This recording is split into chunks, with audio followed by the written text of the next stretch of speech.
Hey! How's everybody tonight?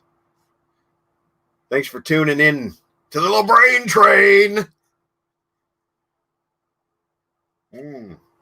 Nespresso, can I be seen and can I be heard okay? Check in with your comments so I know if I can be seen and I can be heard okay. We're going to start the evening with some special unboxings. We're unbaggings, I guess. Depackagings. We're going to start with that. Then we're going to start bringing on some guests so we can talk about that guy right there. King Edward, Eddie Van Halen. But we'll start with the unpackagings. I just want, please, somebody comment, check in. Please tell me that I can be seen and heard okay. Seen and heard. Thank you, Rob Daniels. Okay, first up, this, I know what's in here. Hey, Chris Sarr. This is a, oh shit, my address. That was stupid. Hey, Tyler. This is from Chris Alderton. He's a good pal from Sausage Fest. You know, maybe I'll just try to open it where it's supposed to be opened. He's a good pal from Sausage Fest. He lives in Toronto. He's a chef. And he found these at a store and messaged me on Facebook to ask if I wanted him to pick me up some kiss masks. Yes, kiss masks. Kiss masks. Aaron is ready to go. I'm going to be bringing him on real soon. Kiss masks. First, we're going to try on a kiss mask. Screenshot. I don't know what that means, Greg, but kiss masks. Oh, there's two different styles here.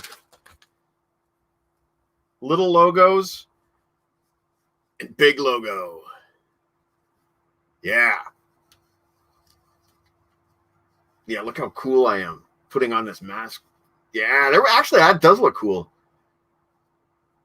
I have trouble with some of these some of the masks that go around the ears like this, and my glasses slip off. But no, this is cool. I like it. Voivod! Rob Daniels. Looking good. Thanks, sweetie. Kiss Army ones are better. Yeah, Jen bought me some kiss masks earlier in the week. Well, actually, not earlier in the week. About a month ago that finally arrived last week. Okay, so that's package number one. I'm going to send an invite here to Mr. Aaron. And I'm going to unpackage this second one, which I don't know what it is at all. It's an Amazon delivery, and I have no idea whatsoever what it is. It's a CD. It's an album. Oh, yes. I was on an accept kick last week, and I decided to order Symphonic Terror. Yeah, I'm really looking forward to hearing this. I really like, the reason I decided to order this is because I now realize that I have all of the Accept albums with Mark Tornillo except for Symphonic Terror, so now I have it. Yeah. Really looking forward to hearing that. I just completely slipped my mind that I ordered anything at all this week. It was a while ago. It took a while to get here. Okay. And then I have one final package. Just waiting for Aaron. Just texted me. I'm going to text him back and say link sent. Link sent. And just waiting for him. Because this one comes from Mr. Aaron. And he told me not very much about it, except for two things. He wanted me to unbox it live on the show. And he said, quote unquote, you want this. So as we wait for Aaron to show up, we'll just give Rob Daniels a voivod.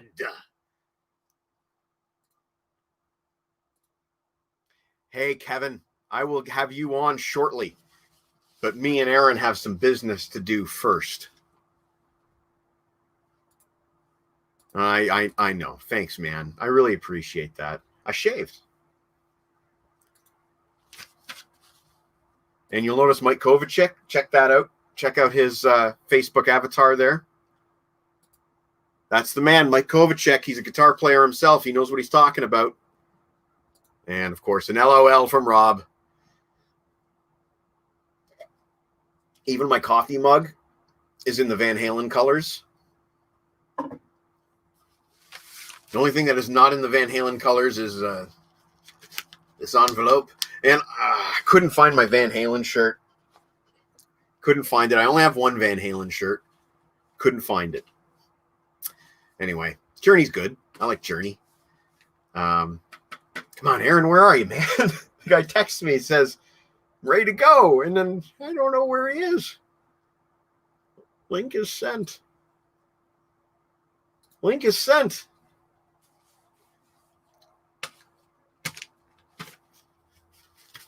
One more package to go. So we have a few guests lined up for tonight. Kevin, Buried on Mars, will be with us around 7, I assume. Kevin?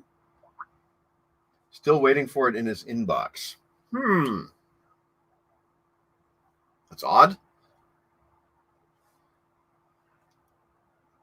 That's odd.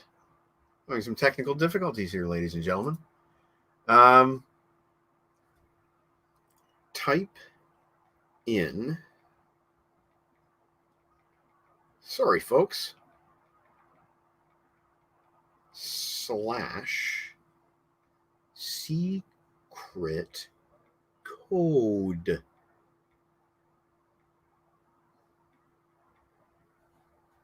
And just confirm I gave him the right code.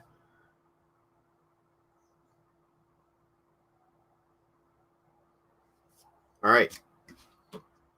I promise our special guest will be with us shortly. There he is. Except he doesn't have his microphone and camera connected yet.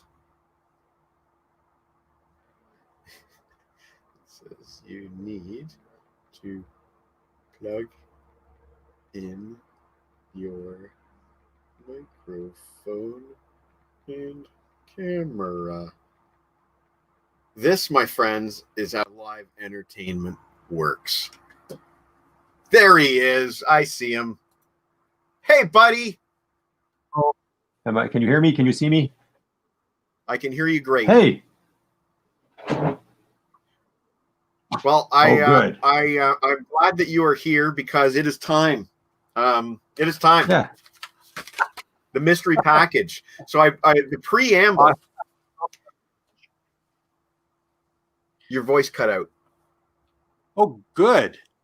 Oh, now I can hear you again. Okay. Says it's working on this end, so let me know. Thumbs up. Okay, so I hope I haven't built this up too much. Here, I'll just text you. Why? Just being goofy. Yeah, okay. So the only preamble here is that Aaron told me that I had to open this live on the show and that I want this. I believe were his exact words. His exact words to me were, "You want this." So I don't know. Okay, so here we go. The final unboxing of the day with the guy who sent it to me. Cheers.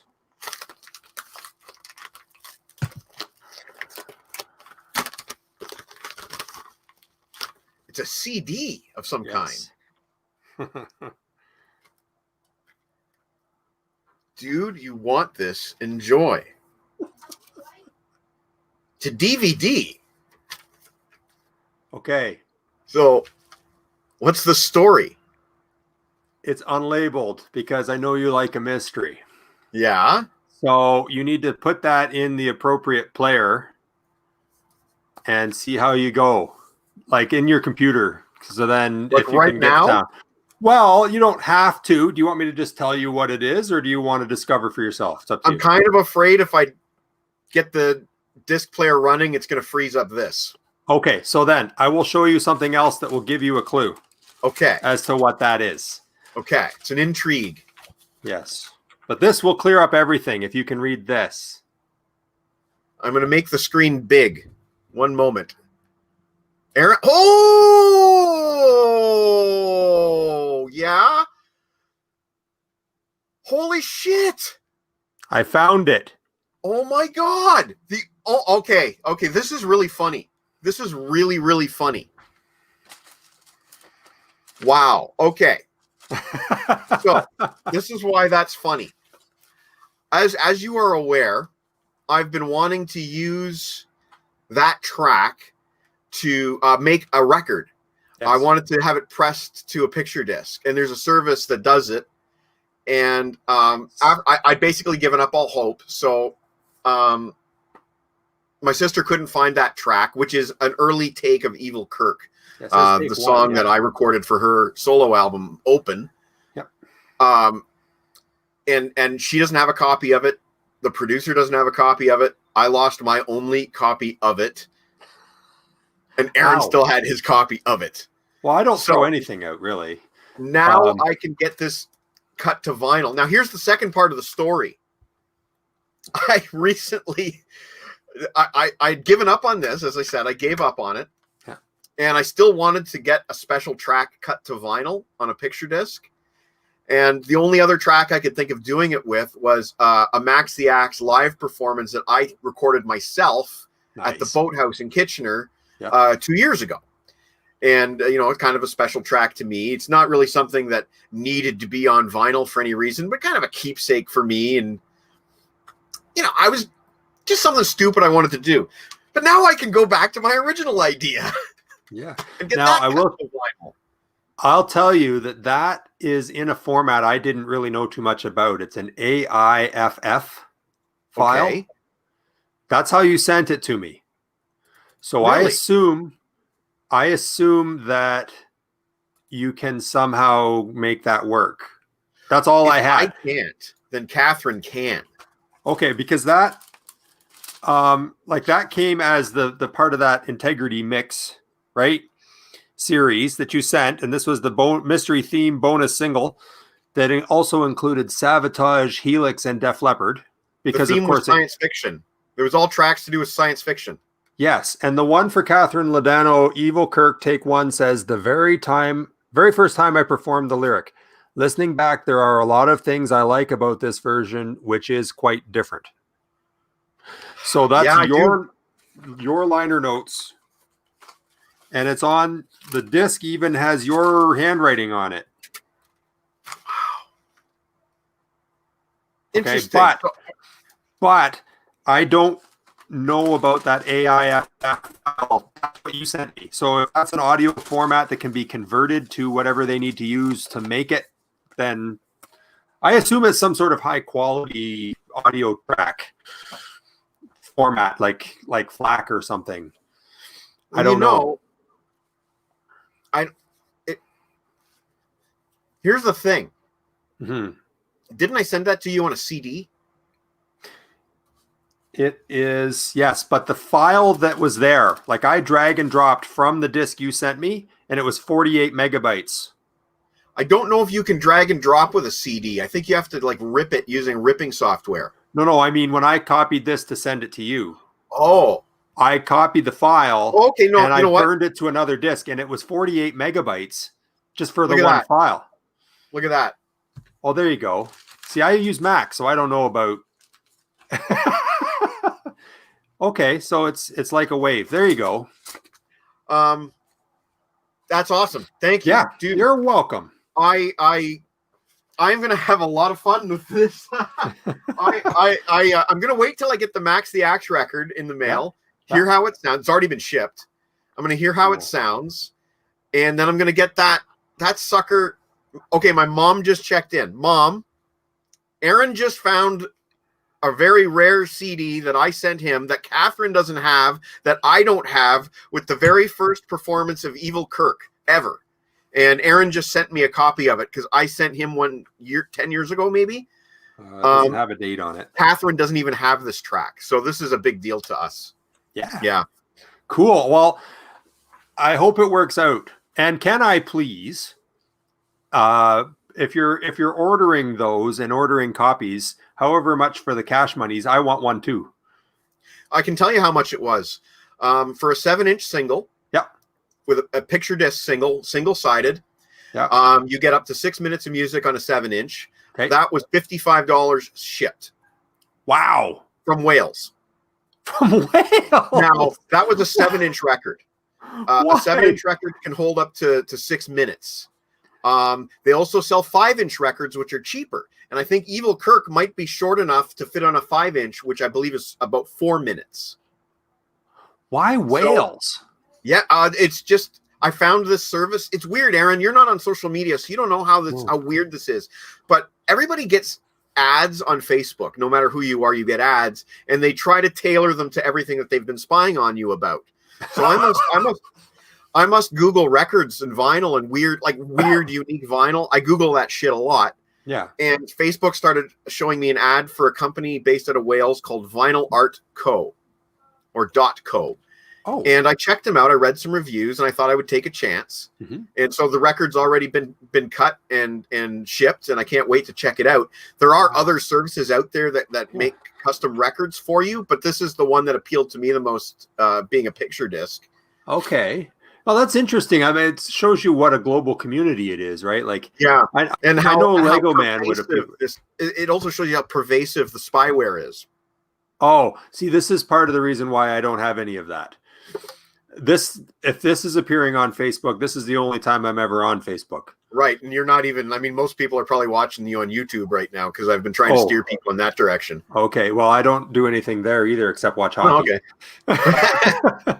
But I don't trust Zucker or whatever his name is as far as I could pick him up and throw him. So, and that might be a ways. I don't know. I want to tell you one funny thing. I want to tell you one funny thing. Sure. And this is the only moment I'm going to get preachy. He said. I personally don't care if you have the COVID app installed on your phone. I do. That's my choice. And if you have a problem with it, then you have a problem with it, and you can deal with that and on your own. But one of my Facebook friends put a big post up today that said, if you are planning on adding the COVID app to your phone, please delete me as a friend now. I do not give you permission to give the government my personal info via this social media. And I'm just like, Zuckerberg has all of that. All of it. I got an easy answer to that. It's one word. Delete. Yeah. Like, and I'm like, you know what? COVID app staying on my phone. Sorry, I didn't ask you. This was interesting. This was in the news from the UK. There was a young lady who tested positive for having novel coronavirus.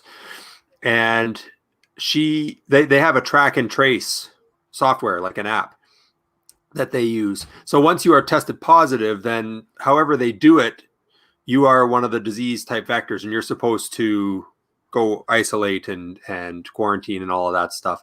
Okay. She got busted 25 minutes after receiving her diagnosis, calling a cab to take her to the pub. She got fined £1,000. £1,000. That's appropriate. I agree with that. Last a half an hour. £1,000. I'm behind that. So the software does work. So enough with COVID. If we want to talk more about it after, we'll talk more about it after. But tonight we are here to talk about one thing and one thing especially. Yes. EVH. Man. I just want to. There's a bunch of people that we're going to have on tonight. I don't know when they're showing up, whatever. But for right now, it's just me and you. Cool. So, was I the one who broke the news to you? You and my father texted me almost simultaneously. I had two pings, and I don't remember which was first. Right. Yeah. Oh, yeah. But you were one of the first to tell me. Yeah. And what ran through your mind at that exact moment? One word. Shit. Like, I just, I had a different one word. like as if this year hasn't sucked enough, Hey, here's Kevin. Hey, cool. Hey, Kev. Dude. How's it going?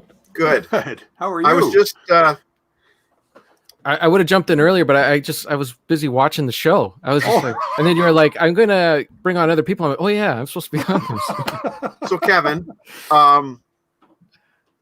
I was just saying to Aaron, I had to be the one.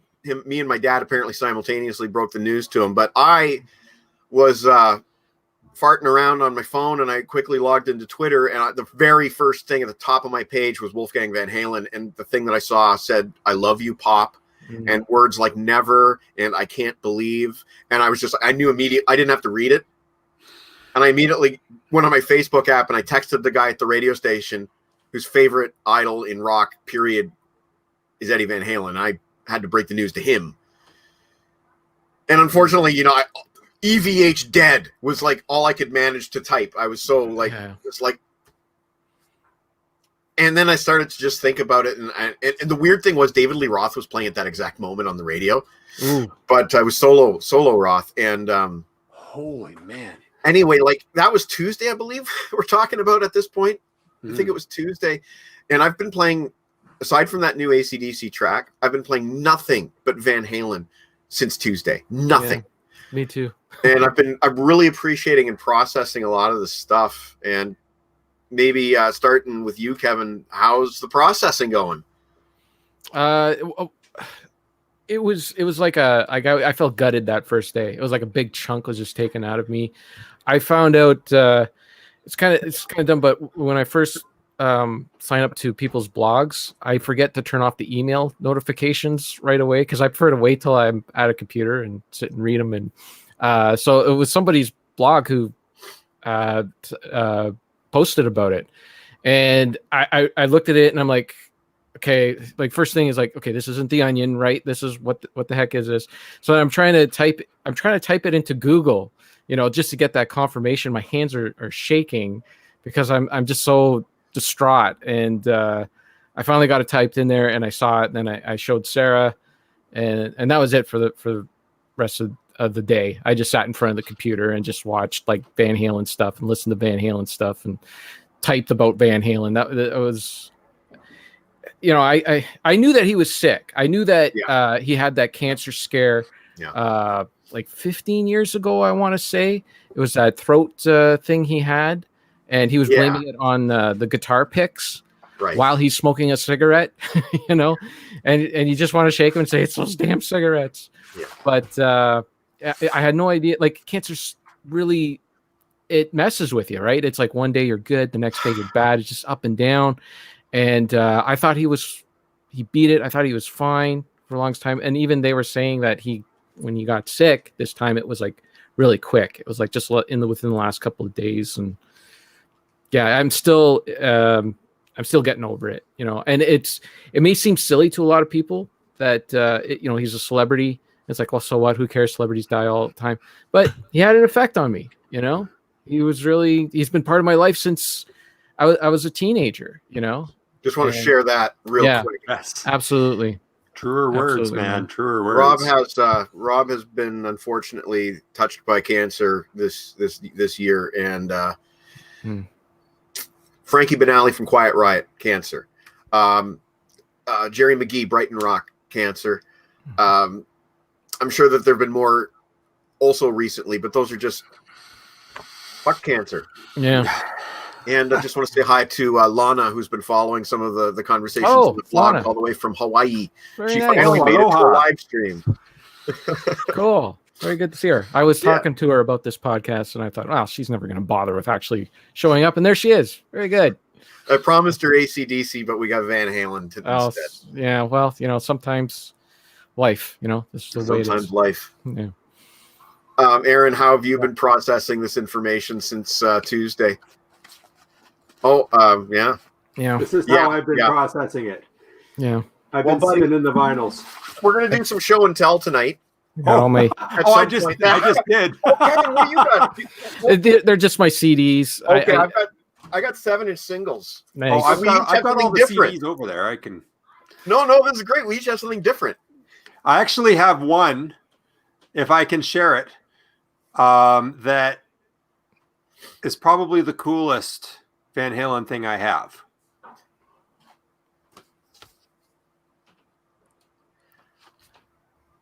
Got to make a big screen. Right. Now, refresh my memory what that is, Aaron. This is a single, and it's a red vinyl, red clear, and it was a promo only. And the label on this side is Looney Tunes Merry Melodies. Yeah. And the label on this side has the songs. Okay. And the songs, and it's like a whole through kind of thing. So it's kind of like a 7-inch, but it's a 12-inch size. And the songs are, oh yeah, here we go. Promotional copy only, not for sale. Hey, can you show it again? We got a request to big screen it, so I've put you on the solo layout. Okay, I'll put it back in the case, and then you get the full effect. So this side is the Looney Tunes Van Halen. It's not in the best shape, this one. The record has quite a few scratches on it, but I don't care. And then there's it's upside down. So the songs are it's 1978. The songs are Running with the Devil, Eruption, and Ice Cream Man on the first side. And on the other side is You Really Got Me and Jamie's Crying. Nice. So half the album, basically. And it's, like I say, it's a red, clear vinyl. That's cool. Yeah. That's awesome. So, hey, John. Hey. Howdy. Hi. John, you shaved. I still have a little. I cleaned it up. Hey, I like your Van Halen background. You Very no nice. longer look like a famous guy. Oh, wow. That's a sweet. Yeah, you got a sweet layout there, John. Yeah, that's preparation right there. Yeah, well, John, we were just talking about when we heard the news earlier this week. Where were you? How did you hear the news this week? And how have you been processing and dealing with it?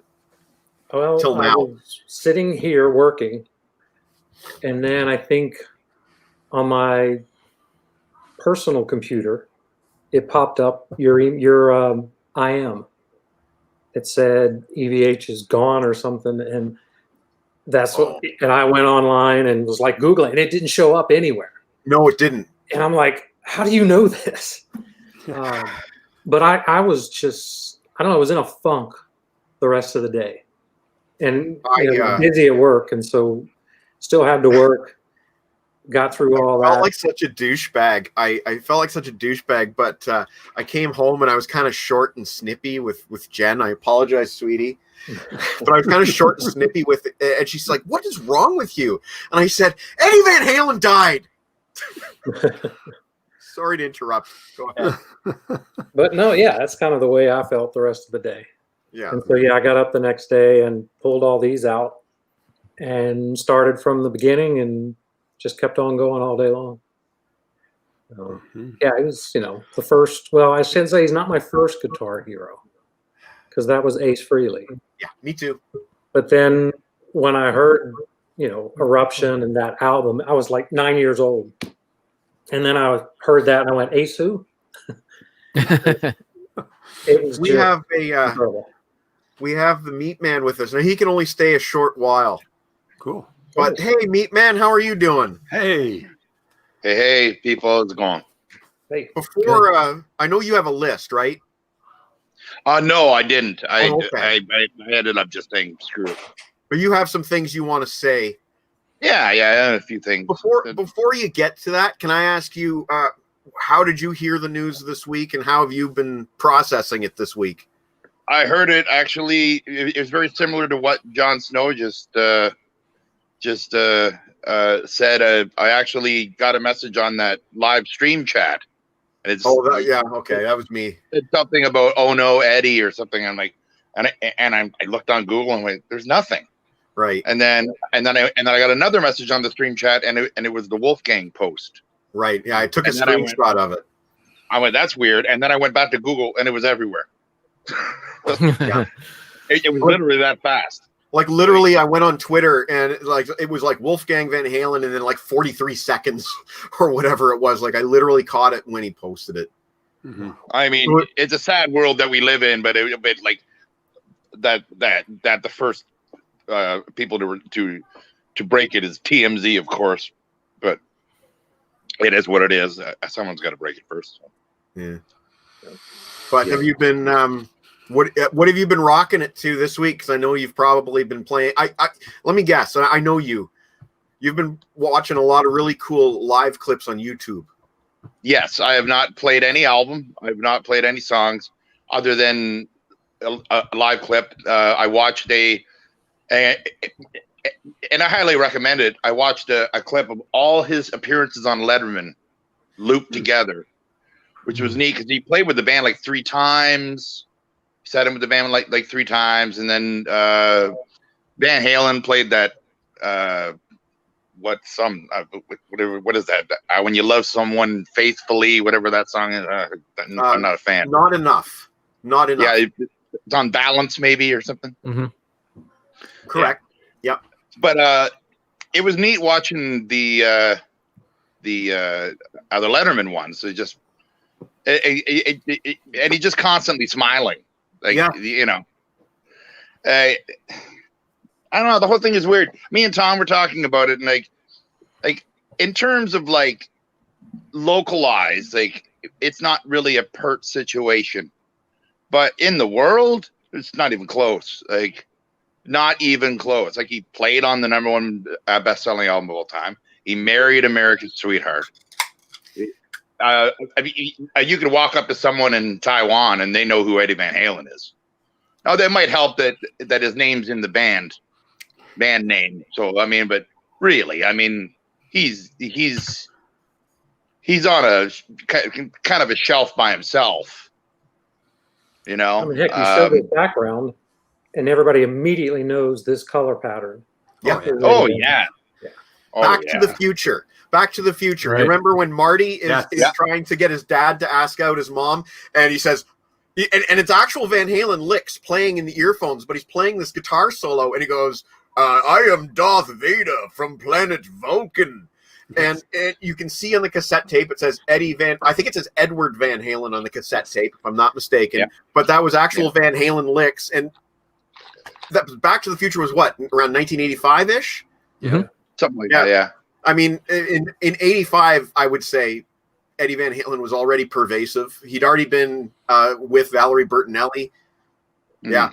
You know, by 85, everybody knew who Eddie Van Halen was for sure.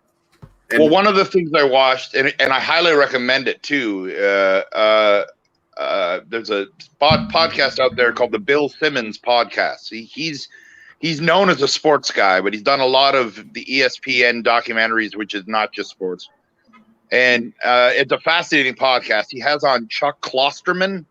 Yeah, you know who that is? Fargo, yeah, sure. Read one of his books. Yeah, and it's just fascinating to hear their take on it, and also how Bill Simmons has done a lot of like big time documentaries. He's done one on Ric Flair and on Andre the Giant, and like so like he told a story that he's been trying to do a Van Halen documentary for many years, and he can't. No one can, because they just will not. Yeah, they have refused for 20 years to allow that.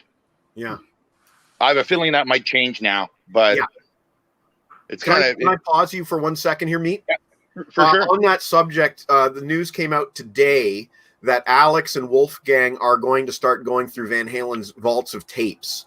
So with that in mind, that's also something that they have resisted for decades. With that in mind, the documentary, I would say, is also probably on the table. Sorry to interrupt. No, not at all. That's cool. Basically, the way I look at it with Van Halen, I think there's a pocket that the band is in, which is really it's quite unique, that you can literally unite all the whatever you want to call the types of people, the dumb jocks, the smart guys, whatever. There's something for everybody in Van Halen. Yeah, and like. It's all, I'm being someone who's fooled around with bands. Like, you can be jamming with a few guys and go, hey, do you know Sweet Leaf? And a lot of times within like 15, 20 minutes, you're playing Sweet Leaf. Yeah. It's just, that's how That doesn't happen with Van Halen. It's just, you don't find someone who's going, oh yeah, man. I know Romeo Delight, and then he plays it. No. Max might think he can do that, but like nobody can do that. Like that just doesn't happen. And gear has a lot to do with it, of course, but like it just doesn't happen. And so it's weird that, like, you know, for a band that really is the poster child of hating each other, they're always smiling. Yeah. Always. Even when he was on stage with Sammy, and when they were at their lowest point of getting along, Eddie was smiling. He's always smiling. Yeah. It's odd. It's strange. Like, I don't know. I remember the first time I heard Van Halen 1. I was quite young, and it's funny because the guy who was well, I call him now Bob, the guy who was having sex with my babysitter. I realize that now. He was always around. He never had a shirt on. Always. And he's the one who got me into Van Halen. And that's not nice. He had me convinced that he had written Jamie's Crying, and Gene Simmons had stole it from him. He had sent it, and like, you just can't be that naive anymore. Like I believed it then, you know. But like, the first album is basically a greatest hits album. I mean, it's right up there with the Cars first album for like just chock full of, and like, what the first is it 5 with Roth? It's 5, right? 6. Or is it 6 with We're Roth? getting Diver Down. Oh. Yeah, well, no, I'm not forgets forgetting Diver Diver Down. Oh, no, I don't. I just didn't add it up. But it was interesting. In that podcast with Chuck Klosterman, they kind of made a comparison to a Van Halen Roth and the Police. And there is a lot to say there. Because, I mean, the Police said, I think I mixed it up because the Police have 5 albums. And like, what other bands can you think of that literally like disbanded on the very top, like their biggest selling album, and they're gone? Disbanded willingly, yeah. I mean, Police and Synchronicity was by far their biggest album, gone. Yeah. And it happened with Van Halen as well. Motley And Crue, I've said it to you before. Dr. Feelgood. It's yeah. Well, we don't. You know, we're talking about a band, not a bunch of thugs. Freaking thugs. So, I want to say too that, and I've talked to you about this before. One of the most incredible things to me is that they can come out with an album like 5150 with a brand new singer and a completely new sound, pretty much, and that became their biggest selling album. And to this day, I say it's one of their best albums. So like, I know you and I don't see eye to eye on 5150. A long time ago, you told me you would be interested in writing a review of that, and I would still love to see your take on 5150 because mine is pretty scathing, and I think it's probably worth me doing a review on. You know, another one of those meat saying you're wrong on something. But I would still love to get your take on 5150 at some point in the future. My take on 5150 would be glowing. Other than what's that last tune? Inside Out. Yeah. Is that that's a throwaway. Every other song on that album is great. Even like the poppy songs, they are great. Get up and make I'm with it you, work. Meat. I love it. Get up and make it. Yeah. Love Get Up. Love Good Enough. Good enough. No problem with good enough. And for me, like, and this is me personally, and it shows you know, it's just the way it is with music.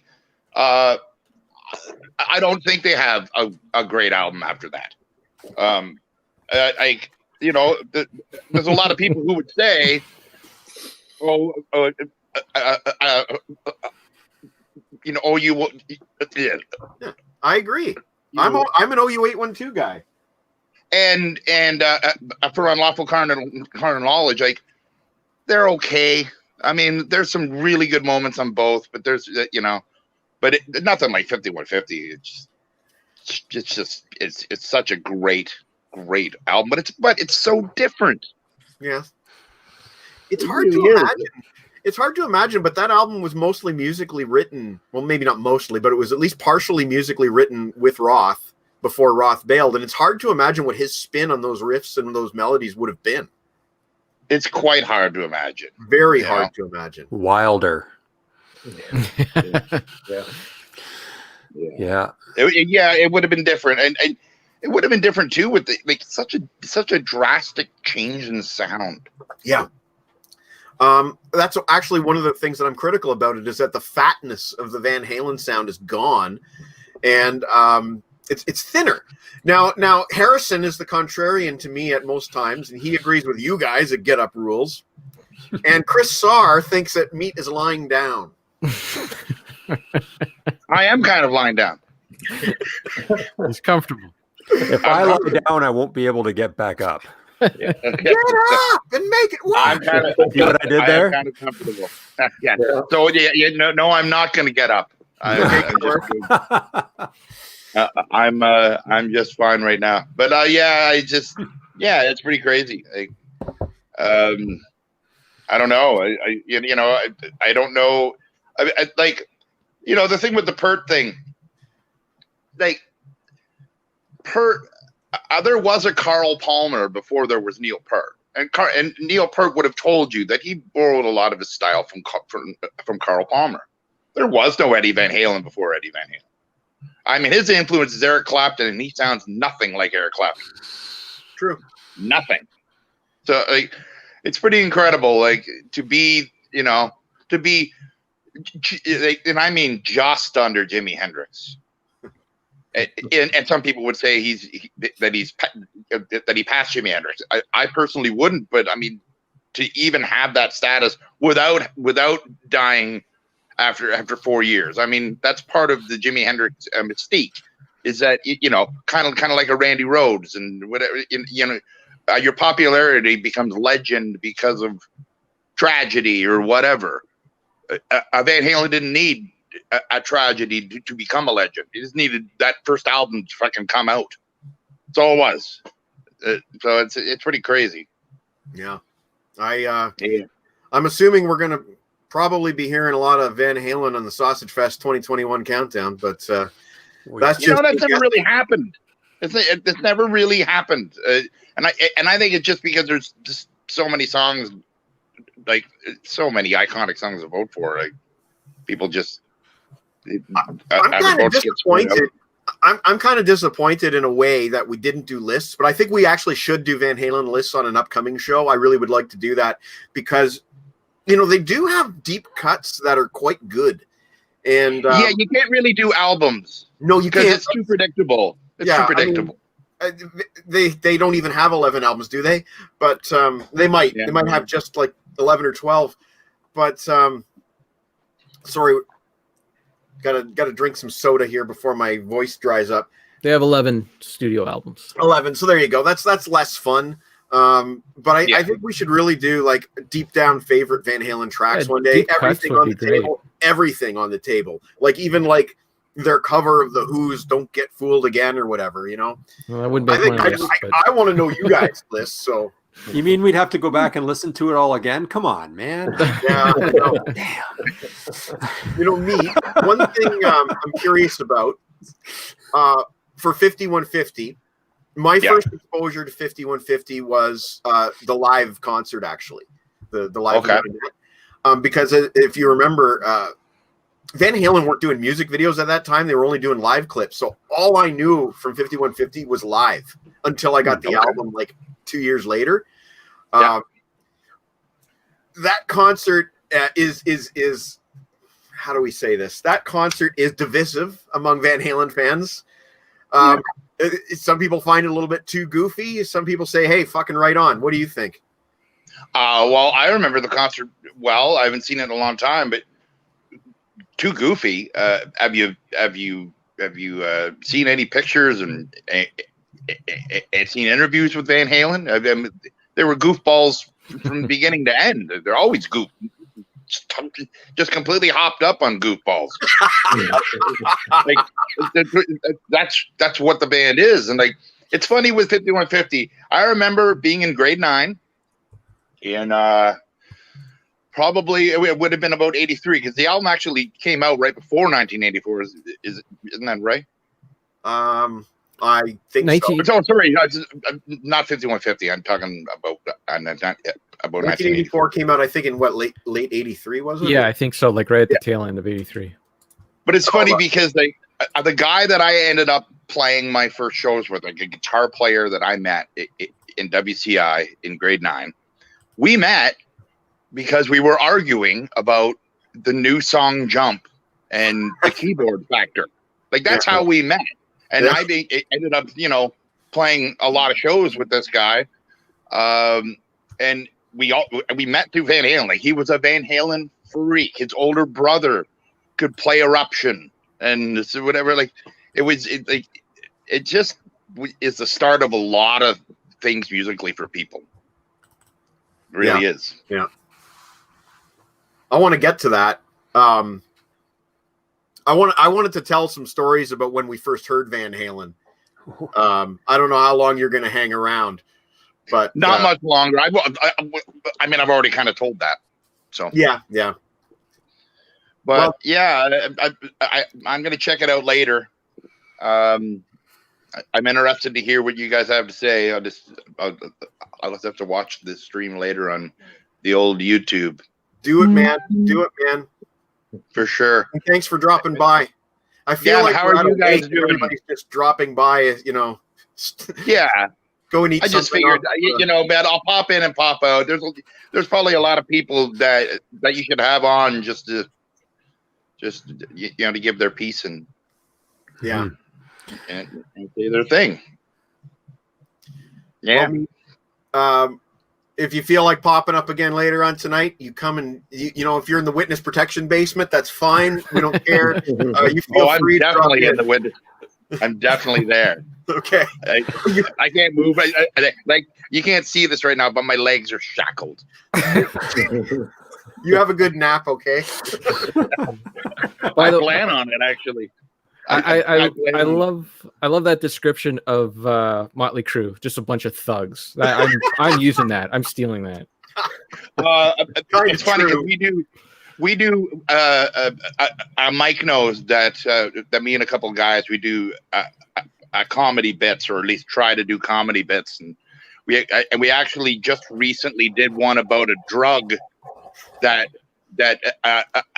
makes you dumber, and one of the side effects of the drug in the bit was a compulsion to listen to Motley Crue. So like an asshole. Oh, if you want, I'll stay on if I can go on about how awful Motley Crue is. That's okay. I think we want to keep the focus on Eddie. Okay, I figured that you'd probably want to. That's probably a good idea. Chris says thanks for the babysitting story. And she's loving the Van Halen merch in the background. Well, thank you. For sure. Hey, peace, guys, and it's good to see you guys all healthy and I'm sorry, Kevin, your AC/DC I got pushed away. It's all right. It's understandable. We will talk about that new AC/DC next week, and hopefully Super Deeks will be joining us for that one. That'd be great. Cool. Yeah. I still haven't heard it. I feel like I have many times. You're not wrong. But I still haven't heard it. I'm sure it's going to be good. Okay. Bye, Take everybody. All right. Bye. Ciao. See you guys. Take care, mate. Good to see you. Yeah. Bye-bye. That was funny. Always an adventure. This time I want to go around counterclockwise, starting with John. Just because he's the newest guy here and has talked the least. I want to each of us tell the story of the first time you heard Van Halen. Starting with you, John. I mean, it's hard to remember because I was 8, 9, but I'm sure it was in the basement. That's a good start. Yeah. I'm sure it was in the basement. I've still got the album. This is the album from that. It was my brother's album. Somehow I wound up with it. So this is an original pressing from back then. Wow. Nice. Still Wow. sounds great because I just played it yesterday. I don't know. I just remember never hearing that sound before, that guitar tone. And then, of course, David Lee Roth was phenomenal too. Yeah. But it just changed my life musically. I think I became pure rock at that point. Everything had to be Van Halen, or then it got into AC/DC and Def Leppard and all that stuff. So kind of Kiss was my gateway into rock, but Van Halen solidified it. And Right on, man. That's cool that you still have the actual original. The actual that you one, played. yes. Nice. Back when you were 8, you said? Well, it came out in 78, so I'd probably been 9. Okay, so if anybody here can top hearing it at 9 years old, I don't know. How about you, Kevin? Were you 9 when you first heard Van Halen? I might have been 9, but it wasn't 1978. It I'm was the a little old bit baby. later. I was actually a fan of David Lee Roth because I was a kid, and they used to air this program on the CBC called Video Hits Top 10, and that's where I would get all my music. My mom would watch the show all the time. So it was the big flashy videos. I barely remember the Van Halen ones, like Hot for Teacher and Panama with the surfboard, but it was really the David Lee Roth videos that, like, Mom, I want just a gigolo, and because when you're a kid, like, that stuff is just great, right? Yeah. And then they were on the back burner for the longest time. I never really cared for them too, like, not didn't care for them, but I was a kid, I wasn't listening to too much rock and roll. But then when this came out, this is what piqued my interest. I really didn't pay too much attention to the Sammy Hagar stuff, but then this came out, and it wasn't really Right Now. That wasn't really the big song, but like that at the beginning of this album, I know a lot of people don't like it, but that Pound Cake, when that starts with the drill, and that's what really, like, whoa, that seems like there's a drill in a rock and roll song. Like, this is craziness. So that got me down the rabbit hole. And when I was in my early teens by then, and when I was getting into Van Halen, it was like they were at their lowest. Like, nobody was listening to Van Halen. It was all Kurt Cobain and Pearl Jam and all that stuff. I remember we got into like a CD club, like when you used to buy, get 10 CDs for a penny, and then you had to buy some other ones. And so I went in with a bunch of kids at school, and the one CD I got, I still have it, was 1984. And man, did I ever get because they were all getting Pearl Jam 10 and Nirvana Nevermind. And I was like, I saw Panama. I gotta have that song Panama. And they were all making fun of me because of the song Jump and all that. And I had never heard any of the other songs on it. And I remember putting the CD on, and 1984 starts with the synths. And I'm like, oh man, we better get to Panama soon, because I don't know about this. And then Jump, I had heard Jump on the radio billions of times. But then after Panama, you got Top Jimmy, Drop Dead Legs, Hot for Teacher, I'll Wait. Like that was just I would go back, start at Panama again, and just listen to that album over and over and over again. I just loved it. And what I enjoyed about the band, like Meat was talking about, how they were always smiling in that. And that's what I loved. Like, their music was just so happy and upbeat. It wasn't depressed and, oh, my life is so terrible and all that. My life was terrible. Well, it wasn't terrible, but I was a depressed kid, and I love that escapism in the Van Halen stuff. So, that was really my early beginnings. And then as I got older and I got a job and I got more money, that's when I started buying all the back catalog. How about you, Aaron? How old were you? 9 when you first heard Van Halen? Could have been. Before I start, I've got something for Kevin, just so he can see. I do have the Video Hits album. Oh, nice. We're talking about Video Hits. Oh, cool. That's hilarious. There she is. And Make there's that volume 2. Zoom in on that guy. Yeah. You got volume 1 and 2. I got 1 and 2, yeah. Anyway, you were talking about Video Hits just for nostalgia. Can you show them side by side real quick? Yeah. What was her name? Awesome. Her name was Samantha Taylor. Yes. And you got Rush, you got, anyway. That show was serious, man. It didn't mess around. I know, but that was anyway. My Van Halen story is a little bit different because when I was that age, in 1984, I was 10. So I was listening to jazz, swing and big band, but I mean also like Honeymoon Suite and Gowan and Platinum Blonde and Huey Lewis and all the sort of the pop music at the time. But I wasn't really listening to. I think Van Halen was always there, but I never bought any of it. I didn't really. So the first time I ever heard, and you're going to like this story, first time I ever heard a Van Halen album all the way through, I was in university. So you got to go forward to about 1993, 93 probably. And I went to the University of Windsor, which is right across the river from Detroit. And we used to pick up 89X out of Detroit, the radio station. And at a certain hour at that time in the States, like at 11 p.m. or something like that, all the rules for language and what they could play and everything went out the window. So the DJs who were on the night shift got away with murder basically because they could play whatever and just talk. And so being an insomniac 19-year-old at that point, I would have the radio on while I was working or studying or whatever. And this DJ on 89X, he says, all right, I'm going out for a smoke. So here's the entire Diver Down album. I'll be back. And he just pressed play and walked away and played the whole album with no commercials. Nice. Just let it go. And, and so that was the first time I ever heard and like a whole album proper. But I know I would have heard like songs like Jump and Panama and stuff like that. And I know I would have heard that stuff. But you got to remember, I also grew up in a really, really, really small town. I always like to say that if everyone was home for Christmas, there were 400 people in my town. Like when I went to university that first year in residence, there were more people in my building than there were in my entire town back home. So we didn't get cable TV until I was 15. Wow. Right. So we had 3 channels until I was 15. This is why I read a lot of books and played a lot of hockey, was because there's nothing else to do in a town that small, so we didn't have the exposure in the same way either.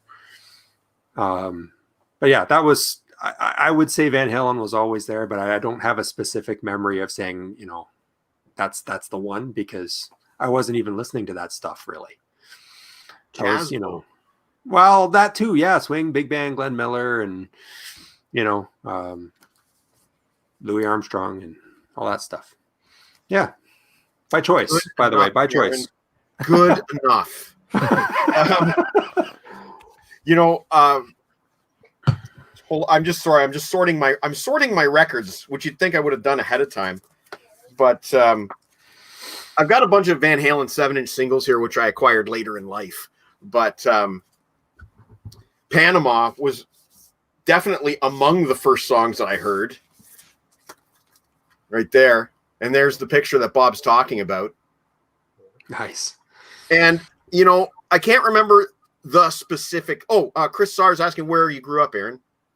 I grew up in a very, very small town called Gorey, Ontario, which is halfway between Listowel and Wingham on Highway 86 or whatever it is. There you go. If you blink, you miss it. I cannot remember like a specific first Van Halen song, but it was obviously the 1984 era. And it was probably Jump. Like, that was the one that was so popular at the time. And I most likely heard it on the front patio with my next door neighbor, George, and my best friend, Bob, and Rob Zabo across the street, who is quite well known as a local guitar phenomenon today. Somebody would bring over a tape deck, and it was usually one of those. Remember those tape decks, those mono tape decks that they had in the school, the black ones with the keys on the front, and probably one of those crappy little tape decks. And somebody put in 1984, and I do remember my dad coming home from work, and he pulls up and he's wearing his suit because he worked at the bank, and he says, "What's this you're listening to?" And somebody says, "Van Halen," and my dad says, "Van Halen." Sounds like some kind of tropical disease. So, maybe not too far off.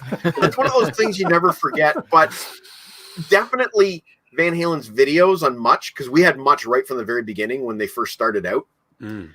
Definitely when the videos hit Much Music, that's when Van Halen hit me. Because, okay, first of all, we've got the smiling and grinning guy that we've already talked about.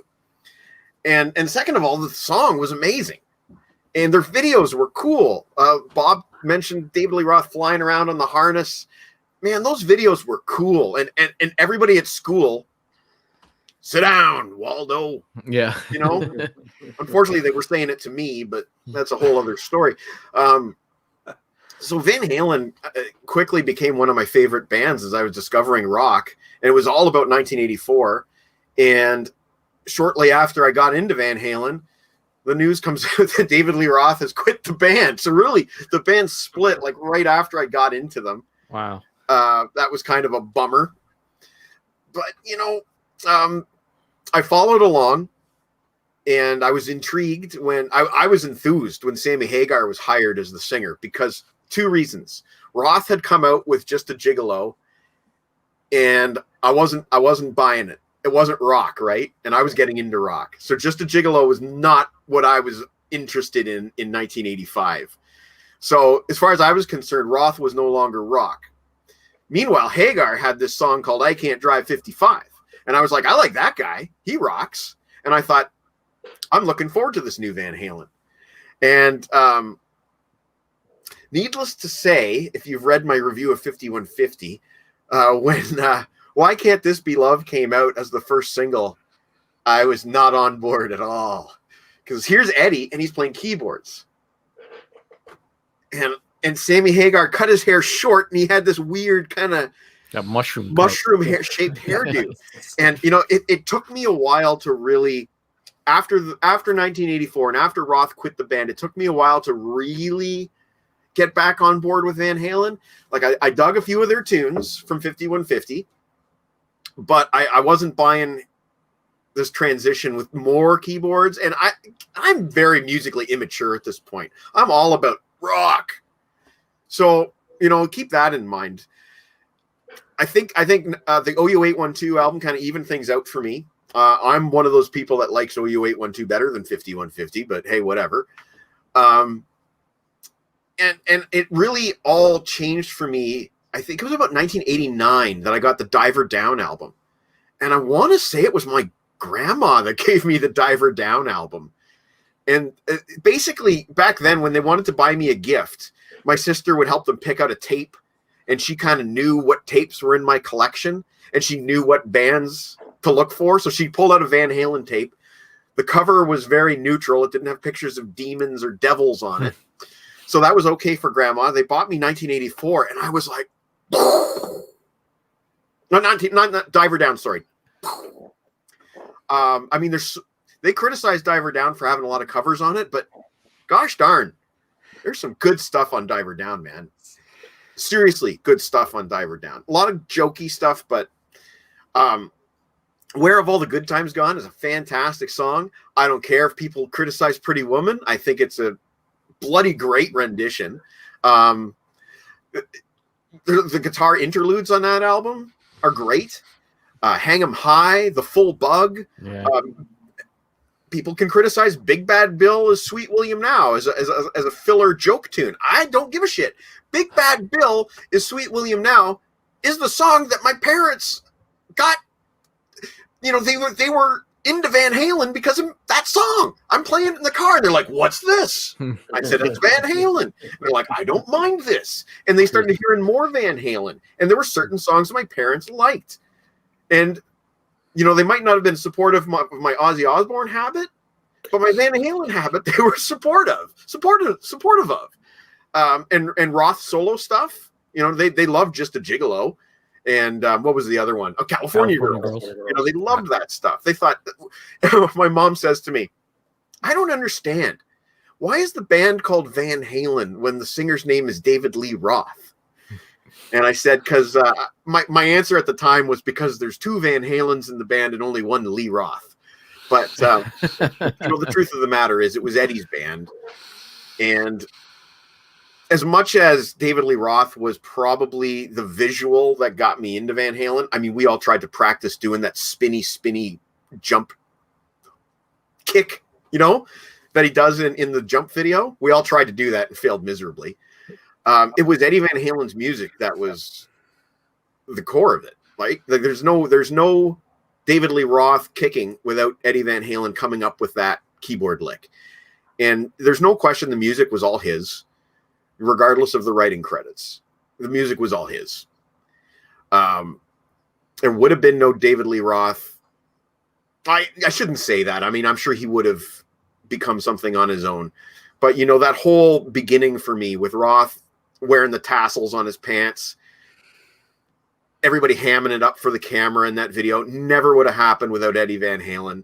And Eddie Van Halen also having the courage, the innovation, and the curiosity to pick up a keyboard instead of a guitar. And fuck, the guy wrote some of the best guitar hooks in the world. He also wrote one of the best keyboard hooks in the world. It's almost not fair. So that's what I have to say. I'm going to put up some comments on the screen here. John, your cousin don't feel tardy. Jump was one of the first that he can remember. I'm glad that you come from a strong rock family. Rob Daniels learned how to play the opening of Jump on his keyboard. Later, he played it in a Radio Shack. And two guys came up to me and asked me how to teach him how to play it. That's pretty funny. I think Lana's a few minutes behind us, but watching a video of Roth, you really got me. And I thought, what the heck am I watching? The Meat Man in the Klosterman interview, he talks about ranking the Halen songs, all 131. And why can't this be? I think I saw that. Last? The reason why I haven't gotten oldies bands. Oh wow, I feel bad now. Because I thought they only had those hits. So hearing the deep cuts and personal favorites would be a good idea. So I think that's in regards to doing a future Van Halen list show, which we're going to do that. I'll try not to make my list just all of this album. Oh, dude. And your brother Gary. That's the one. That's his album. There you go. Yeah, he wants it back now. Yeah, he probably will. He wants his Kiss albums back, I'm sure. Well, yeah, we've already been on an hour, and I feel like we've barely scratched the surface of anything. Can we talk about his guitar influence? For me, I think there are four guys that are really that really shaped the electric guitar, like how it is come about today. Like there's T-Bone Walker. He was the old blues guy, first guy to plug in, influenced like B.B. King and a bunch of other guys. So you got to give a nod to him. Second guy is Les Paul. Yep. Invented the solid body electric guitar, and through that it became the main guitar in rock and roll. Then you got Jimi Hendrix, introduced, really took distortion to another level. Guitar pedals, no one was using a wah-wah pedal before him, And then Eddie Van Halen, who basically took, because at the time, before Eddie Van Halen, you had your Strat, Fender stuff, and your Gibson stuff. And he basically took those two, like you had to make a choice before Eddie Van Halen. You were either going to be a Gibson guy or you're going to be a Fender Strat guy. And he was like, no, I'm not going to do that. I'm going to take these two guitars and I'm going to mesh them together. I'm going to put that big fat humbucker pickup on a Strat so I can do my dive bombs like Jimi Hendrix. And just through his flashy presentation as well, nobody was doing, like Jimi Hendrix had the fire and stuff, and Jimmy Page had, I don't know, the mystique, I guess, behind the hair and all that stuff. But really, nobody was doing those flashy big licks. It was more like blues stuff before that. And he was doing like some really rock and roll, kind of like that classical influence into rock and roll that really shaped all that stuff in the 80s, for better or for worse. But, I don't think rock and roll would be what it is today without Eddie Van Halen. No way. Yeah, no way. I was going to add two to your list. You said Jimmy Page. And I was also going to add Stevie Ray Vaughan. To me, just Stevie for tone. Well, to me, Stevie Ray Vaughan is a Jimi Hendrix clone. I love Stevie Ray Vaughan, but really, for blues tone, absolutely. Like there was a bunch of copycats from that Stevie Ray Vaughan. He had a little bit of a cleaner sound, but to me, his playing was really Jimi Hendrix. And I love Stevie Ray Vaughan. Don't get me wrong. I got his albums. I can go grab them for you and show them to you. That's proof. I believe you. That's fine. And then Jimmy Page, they had I think he was more of a blues guy in that, but you could throw him in on the list too. Sure, why not? In terms of even sheer influence. Yeah. I mean, everything he did from being a session musician right through to all the bands he played with, the Yardbirds, and all the way up through, right? Like, all that stuff. But one thing you did say too was really insightful was about the classical music, because to me, there's a fine. It's kind of like the political spectrum. If you go far enough, it kind of starts to wrap around and meet again on the other side. And I think classical music and metal rock music can do that. Yeah, absolutely. Right? Because there's certainly. There's other. I'm not saying that there's not other good guitar players. I'm just saying those are the four guys that really influence. How it is today. Like on another level from those guys. Like those guys are here, and I had to put those four guys up here. That's just me. As a guitar fan, I didn't know Jack when I was starting to listen to these guys, but I could certainly hear a lot going on with Eddie's solos. But then I heard about this other guy that has just come out called Yngwie J. Malmsteen, and I didn't like him. They said on Much Music, they were like, "This is the guy who's going to take the crown from Eddie Van Halen," and I said, "We won't be having any of that." There's no a soul in that. Like you got other guys that can outplay Eddie Van Halen in terms of technique, but Eddie Van Halen had that mixture of that groove, like when he plays a riff, like there is a way that you could play Ain't Talking About Love. You can play it like that, but that's not how Eddie Van Halen plays it. If you listen to it, it's like that little groove at the end that only a few guys have. I think Angus has it. I think Slash has that little bit of extra groove. There's a bunch of other guys too. Harder to stay with those two guys because they play in two guitar bands. But the thing that I like about Eddie Van Halen's guitar playing today, as a more mature listener than I was as a kid, is something that you just said there, and it's Eddie plays rhythm and lead simultaneously. I know. So what you're talking about there is how he plays that lick. But then at the end, it's like, he's doing his own fills. He's throwing in these lead fills in between these. It's genius. Yeah. I'm going to put a couple more comments up.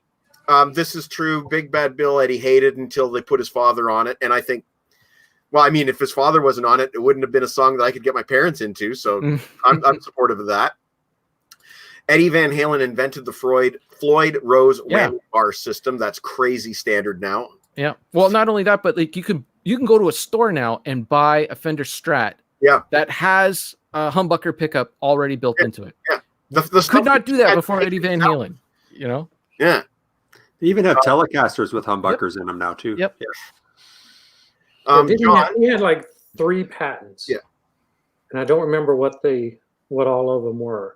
Well, there's the 5150 amps, probably. There's the amps and the pedals, like that phaser pedal. Like he had pedals that had his sound, signature in it. Yeah. Like there was like one that you just press a button and it's the Eddie Van Halen sound on it. My second guitar that I ever got was a Flying V with 2 humbuckers in it. And the guy that I bought it from was a big Van Halen fan. And one of the selling features of the guitar was I modified this to sound like Eddie Van Halen. I thought, great. I'm gonna sound fucking great then. Well, surprise ending. I didn't sound great at all. Well, see, that's it. That's the other thing. And we kind of talked about that. Well, I think I was in the chat for this discussion where I think with Eddie Van Halen, a lot of people get really obsessed with the his equipment that he had, which definitely was part of his sound. But even that video that you posted the other day where Eddie Van Halen picks up the Frankenstrat and he's showing it and he's like, look, half of the stuff in this guitar does not work. It is a volume knob and a really hot humbucker pickup in there.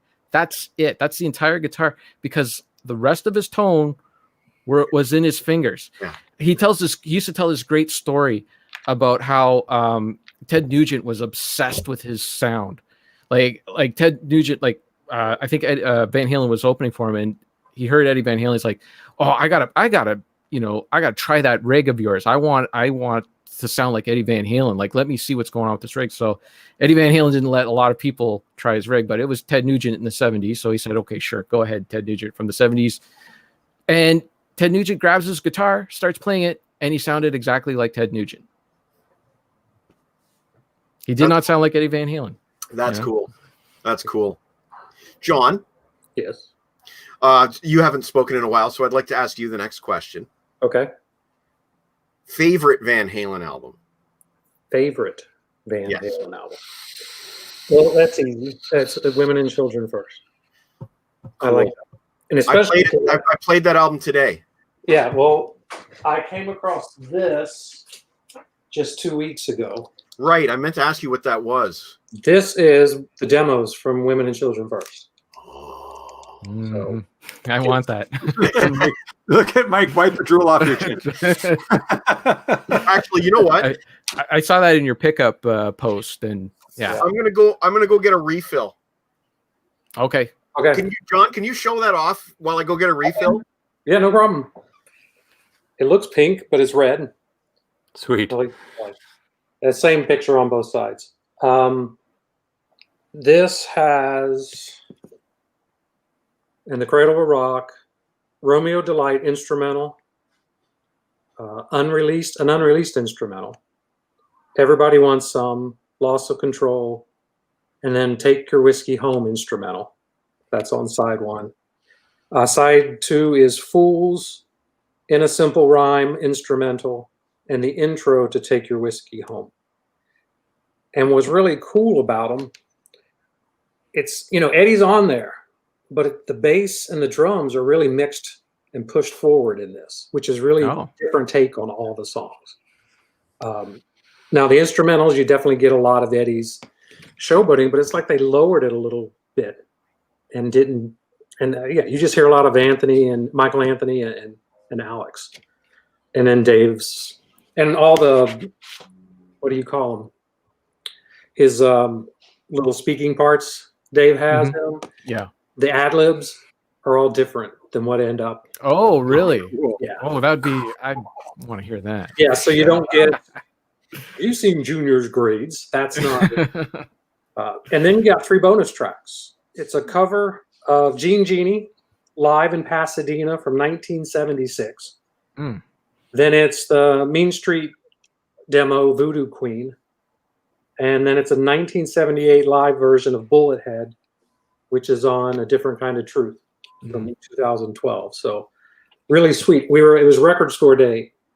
This was not record store day, but at the store, this was sitting up on a shelf. I just ran over and grabbed it. I didn't care what was on it. I saw demos and I was like, I got to have that. Yeah. So, Nice.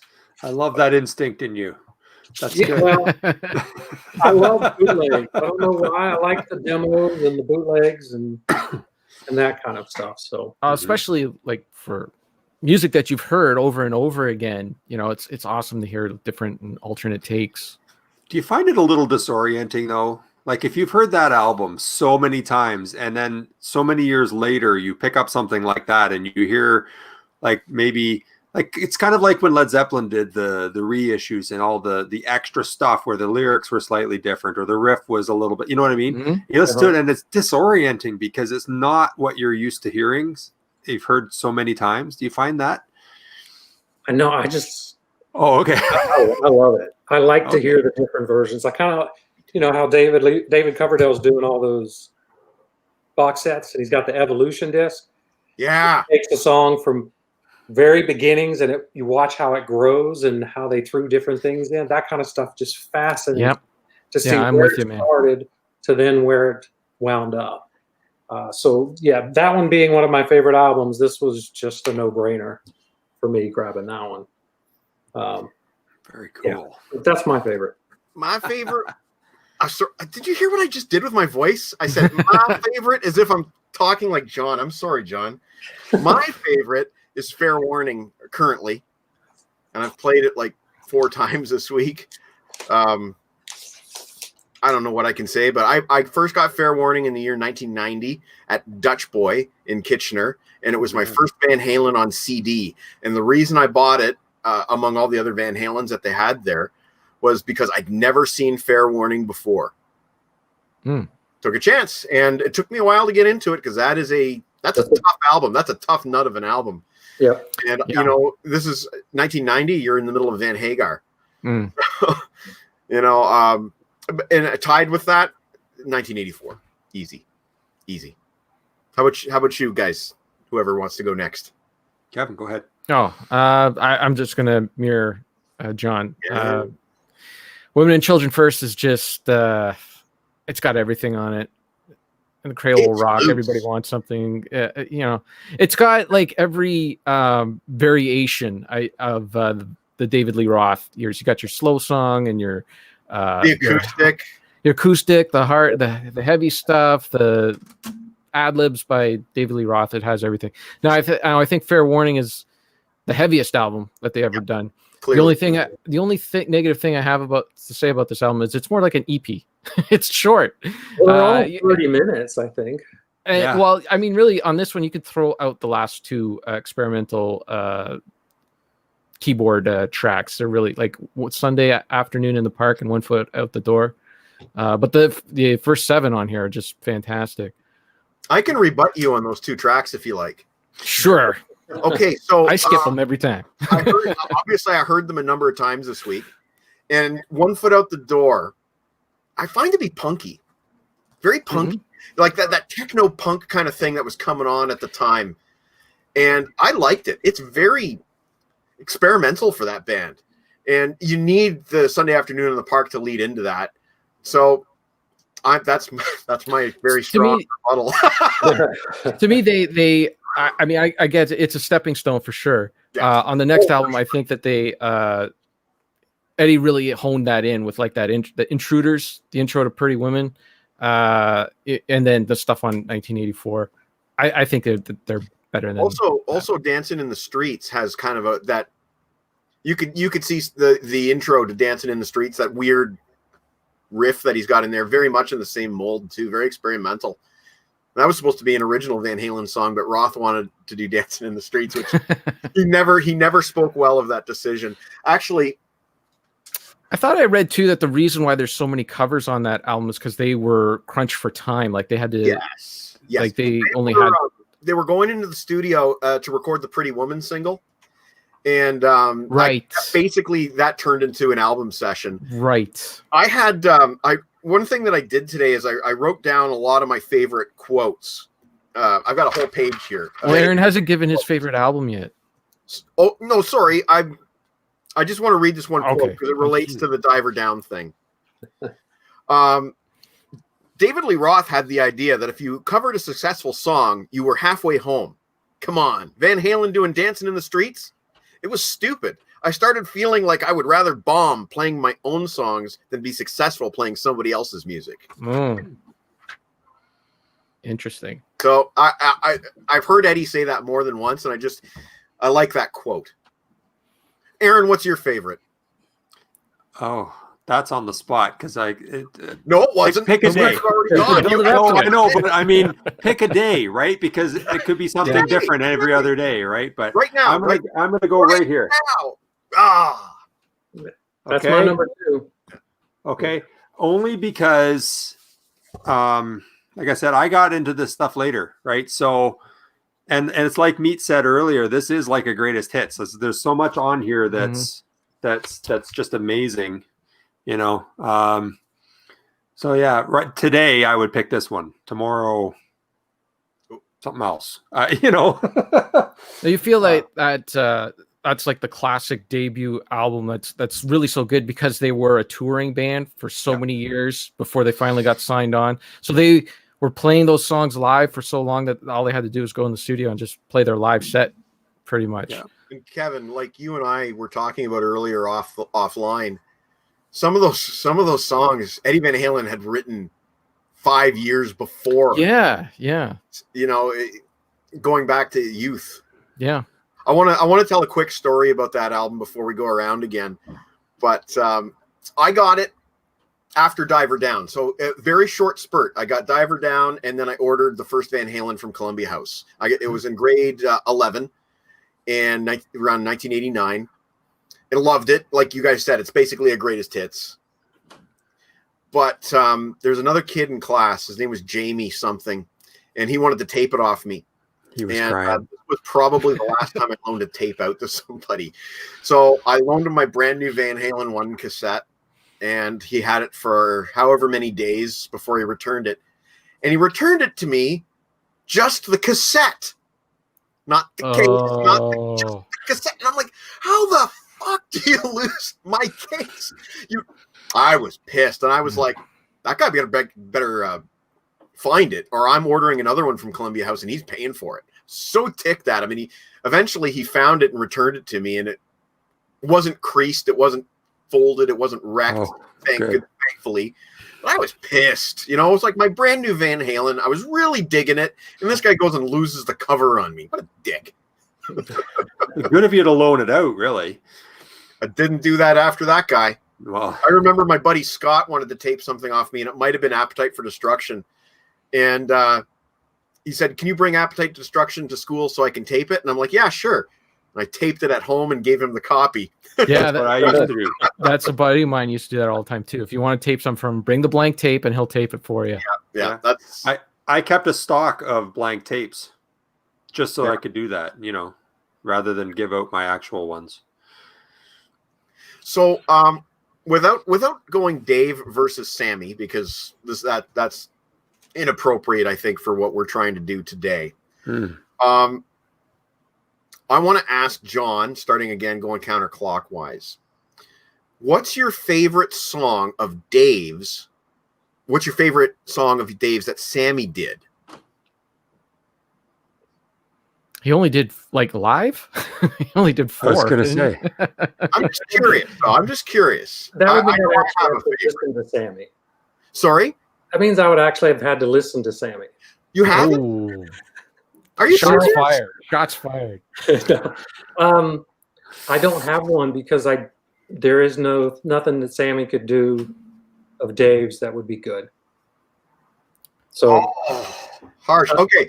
yeah.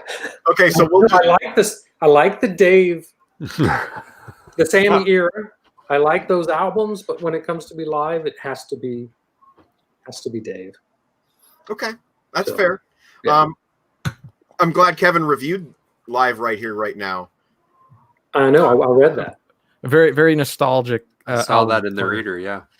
I got to tell you, on this album, like he's only does 4 David Lee Roth songs. 2 of them he converts to Sammy Hagar songs at some point. I mean, you really got me. You really got me. Then all of Cabo Wabo, and then a little bit more of Really Got Me, and then he gets out of that one. And then Panama, he turns into like this Right Now shouting match. But the one song on here that he really seemed to like from the David Lee Roth era was Ain't Talking About Love. And they actually do knock that one out of the park. I think they did that one justice. So I was just proving. I'd say that one. Okay, so you just named my favorite, so we might as well just go straight to Aaron. And And I can't even, I'm sitting here. I got to tell you, I have a confession. And if you've seen me sort of doing this, trying to cover 'em up a little bit, it's because I'm on my 3rd day, no caffeine. And so I'm stifling yawns. and so Text him a coffee. I did that whole post about the coffee there, and I'm being diligent. I'm being good. And so as the night wears on, I may get a little foggy, but I can't honestly think of one that would match. And I'm not going to be quite as harsh as John, but I can't honestly think of one that would stand out. But I will say, I remember that live album, that Right Here, Right Now. Yeah. I remember texting you, Mike, because I had found a copy of it somewhere. Yeah. And I'm like, is this any good? Should I buy it? And you sort of slammed it because you were like, oh, they use backing tapes and it's, and so I left it. And so I actually don't own that because of you. And so I don't know that version that Kevin's talking about. I was going to augment what Kevin said, but he kind of trashed one of the ones that I like, which is the Ain't Talking. You Really Got Me Now / Cabo Wabo. I really like that. It's fine. I was going to say that's sort of like an undiscovered gem in a way. Well, I wouldn't go that far. It's fine. It's just I like when I was a teenager, and I had this album, and I wanted to make mixtapes and that, and I wanted to put You Really Got Me onto a mixtape, and it's like you got this stupid Cabo Wabo in there. You just want the one song. So I just would prefer if they were just two separate tracks. I'm going to put some comments up. I like what Bob Purston has to say here. If a musician can cover a song and truly make it theirs, it can truly be gold. Mm-hmm. And you know what? I would argue that Van Halen did that at least twice. Definitely with You Really Got Me Now. I would say that their version is as definitive as the Kinks' original, in the same way that you've got Hendrix's version of Watchtower and Dylan's version of Watchtower. And there are a few other examples, but I would say Bob has a good point here, and Van Halen did achieve that. Yes. Well, and Mr. Harrison Kopp here ain't talking about Love Easy for his favorite Roth. Oh. Mr. Snow is grinding his gears. Start to continue. Stern had a pretty good tribute to him this week, included a chat with Craig Gass, who lived in Eddie's recording studio for a time. Plus, he told the stories while doing perfect EVH impression. That's my buddy Bill. Foggy Bookman breakdown. It could happen, but it could happen. Yes.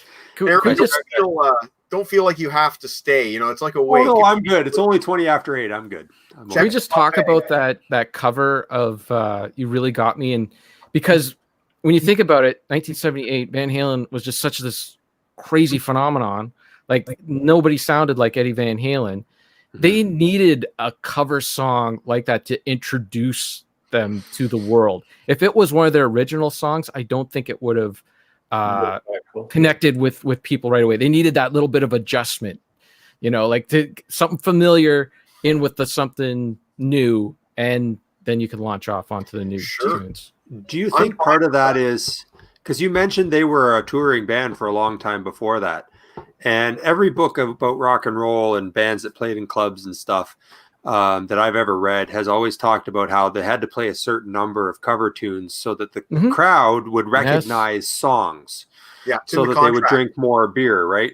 Or whatever, or dance or whatever it was, you know, and so maybe that was a carryover from their time playing in those sweaty little clubs and stuff where they were having to do those cover tunes, and they're like, well, we're good at playing this one, so let's put it on the album or whatever. Yeah, so maybe that was part of it too.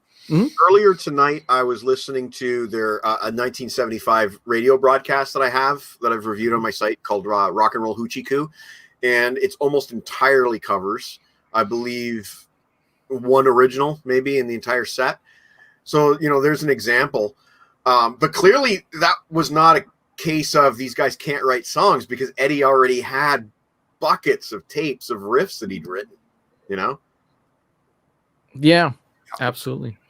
They broke out of their cover hit curse. Absolutely. That wasn't a curse for them at all. And Harrison prefers the Kinks original because he is the contrarian. Yeah. I mean, the Kinks original is great too. They're both great. Talking the Kinks. Right. It is. I did an original versus cover with that song, and I made a decision, and I chose the Van Halen version. And the Kinks fans, they came out with the pitchforks. They came out in droves. How dare you? Because that Kinks song was really revolutionary too in their sound, and that like the Kinks for a little while was as big as the Beatles. And like I'm reading Pete Townshend's book right now, and their first record label was the Kinks record label, and they were like, how can we sound like the Kinks so this record label would actually record one of our songs? And that's how Anywhere, Anyhow, Any Way You Choose. It was very, you know, anyways, enough about the Who. Here's an interesting subject that came up earlier today as well. Harrison Kopp. Now, if you guys don't know this, legend has it Eddie Van Halen co-wrote the song and recorded a guitar solo for Evil Eye on the Black Sabbath album Cross Purposes. Tony Martin, the lead singer of Black Sabbath at the time, says that he has a very, very, very low quality tape of Eddie Van Halen laying down the guitar solo for Evil Eye, which is unreleased. Iommi played the final solo on the album, and Tony Martin put out a tease of a Facebook post today. Says, anybody interested in hearing the original Eddie Van Halen guitar solo on Evil Eye? So yeah, we are all interested in hearing that. Now, it's who knows what he has the right to release. It's a Black Sabbath track that I'm sure Tony Iommi owns the rights to, and it's a Van Halen guitar solo. So who knows who has. It has to be done, in my opinion, always with the approval and blessing of Wolfgang and Alex Van Halen, everything going forward. I'm sure if there's enough dough to be made, it will happen. But, I'm thinking about somebody like Randy Rhoads. And for a long time, his mother, Dolores Rhoads, who's in charge of the estate, resisted releasing anything he did with Quiet Riot because Randy Rhoads never felt the material was up to snuff. The only way that those songs have been released with Quiet Riot were drastically remixed, re-recorded, and very much reimagined by Kevin DuBrow. And then Dolores Rhoads gave her blessing and said, okay, these songs are good enough in my mind. Now you can go ahead and release them. There's always the chance when it's somebody as treasured as Eddie Van Halen that the estate will say, you know what, we don't need people to hear a shitty sounding Eddie Van Halen guitar solo or whatever, right?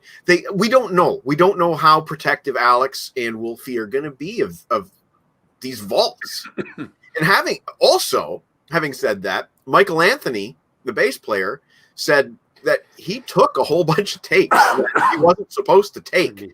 And these are tapes from around the 2000-2001 era when they were briefly trying to reunite with David Lee Roth and were writing new songs. And apparently Michael Anthony has those tapes. So there is a lot of shit out there that we may get to hear and we may never get to hear. Can I put in a vote for the Sabbath song?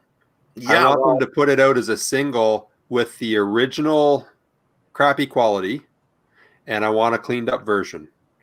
So then you can compare and you can have both. I think that would be a nice compromise solution for make everybody happy. Yeah.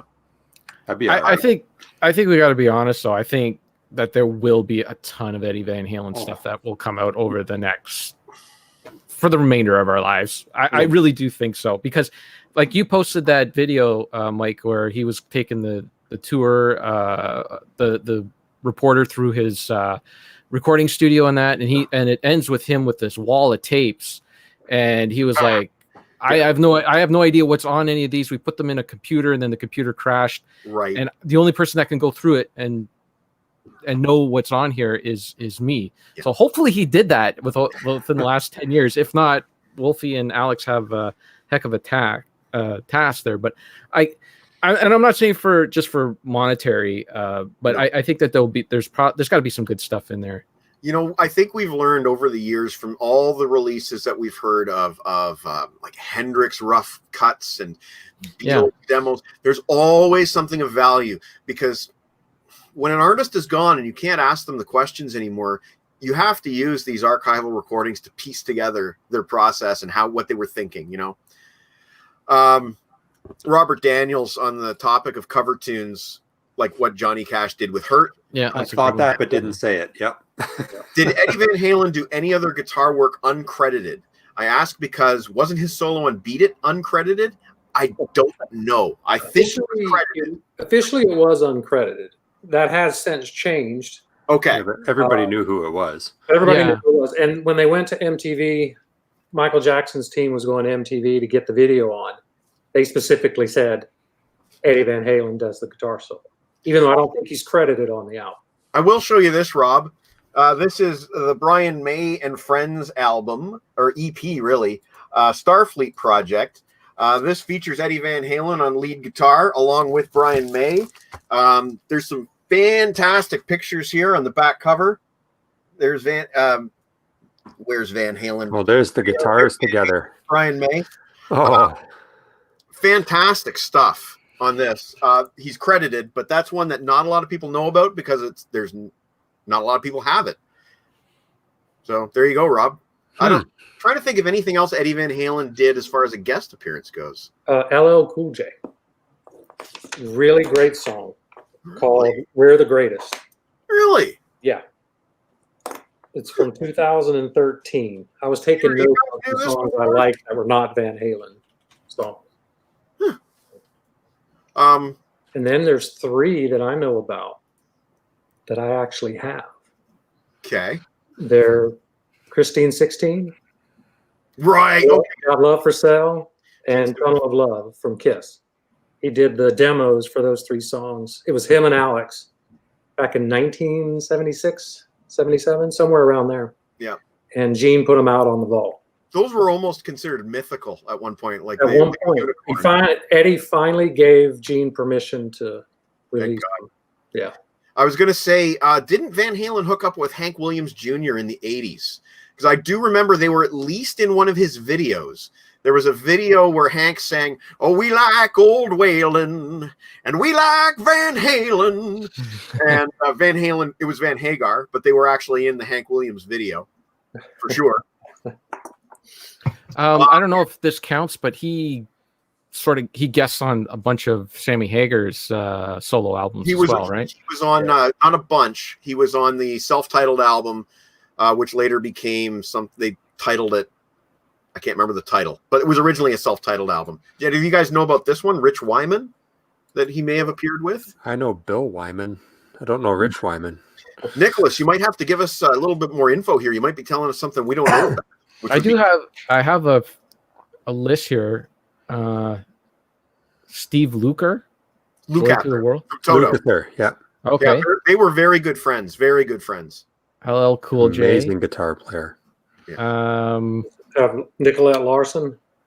Apparently he was on a Roger Waters album, Lost Boys Calling, 1999. Didn't know. Respect the Wind by Alex Van Halen. The only track officially released by Van Halen under his own name with his brother Alex. Credited to Eddie Van Halen and Alex Van Halen, and it's the only such song ever credited. Rich Wyman's on here. Black Sabbath, Thomas Dolby, Astronauts and Heretics from 1991. Blinded me with stuff to listen to this weekend, boys. Stevie guy again. What was his name? Lukather. Lukather. Yeah. And Private Life, Shadows and Private Life, 1988.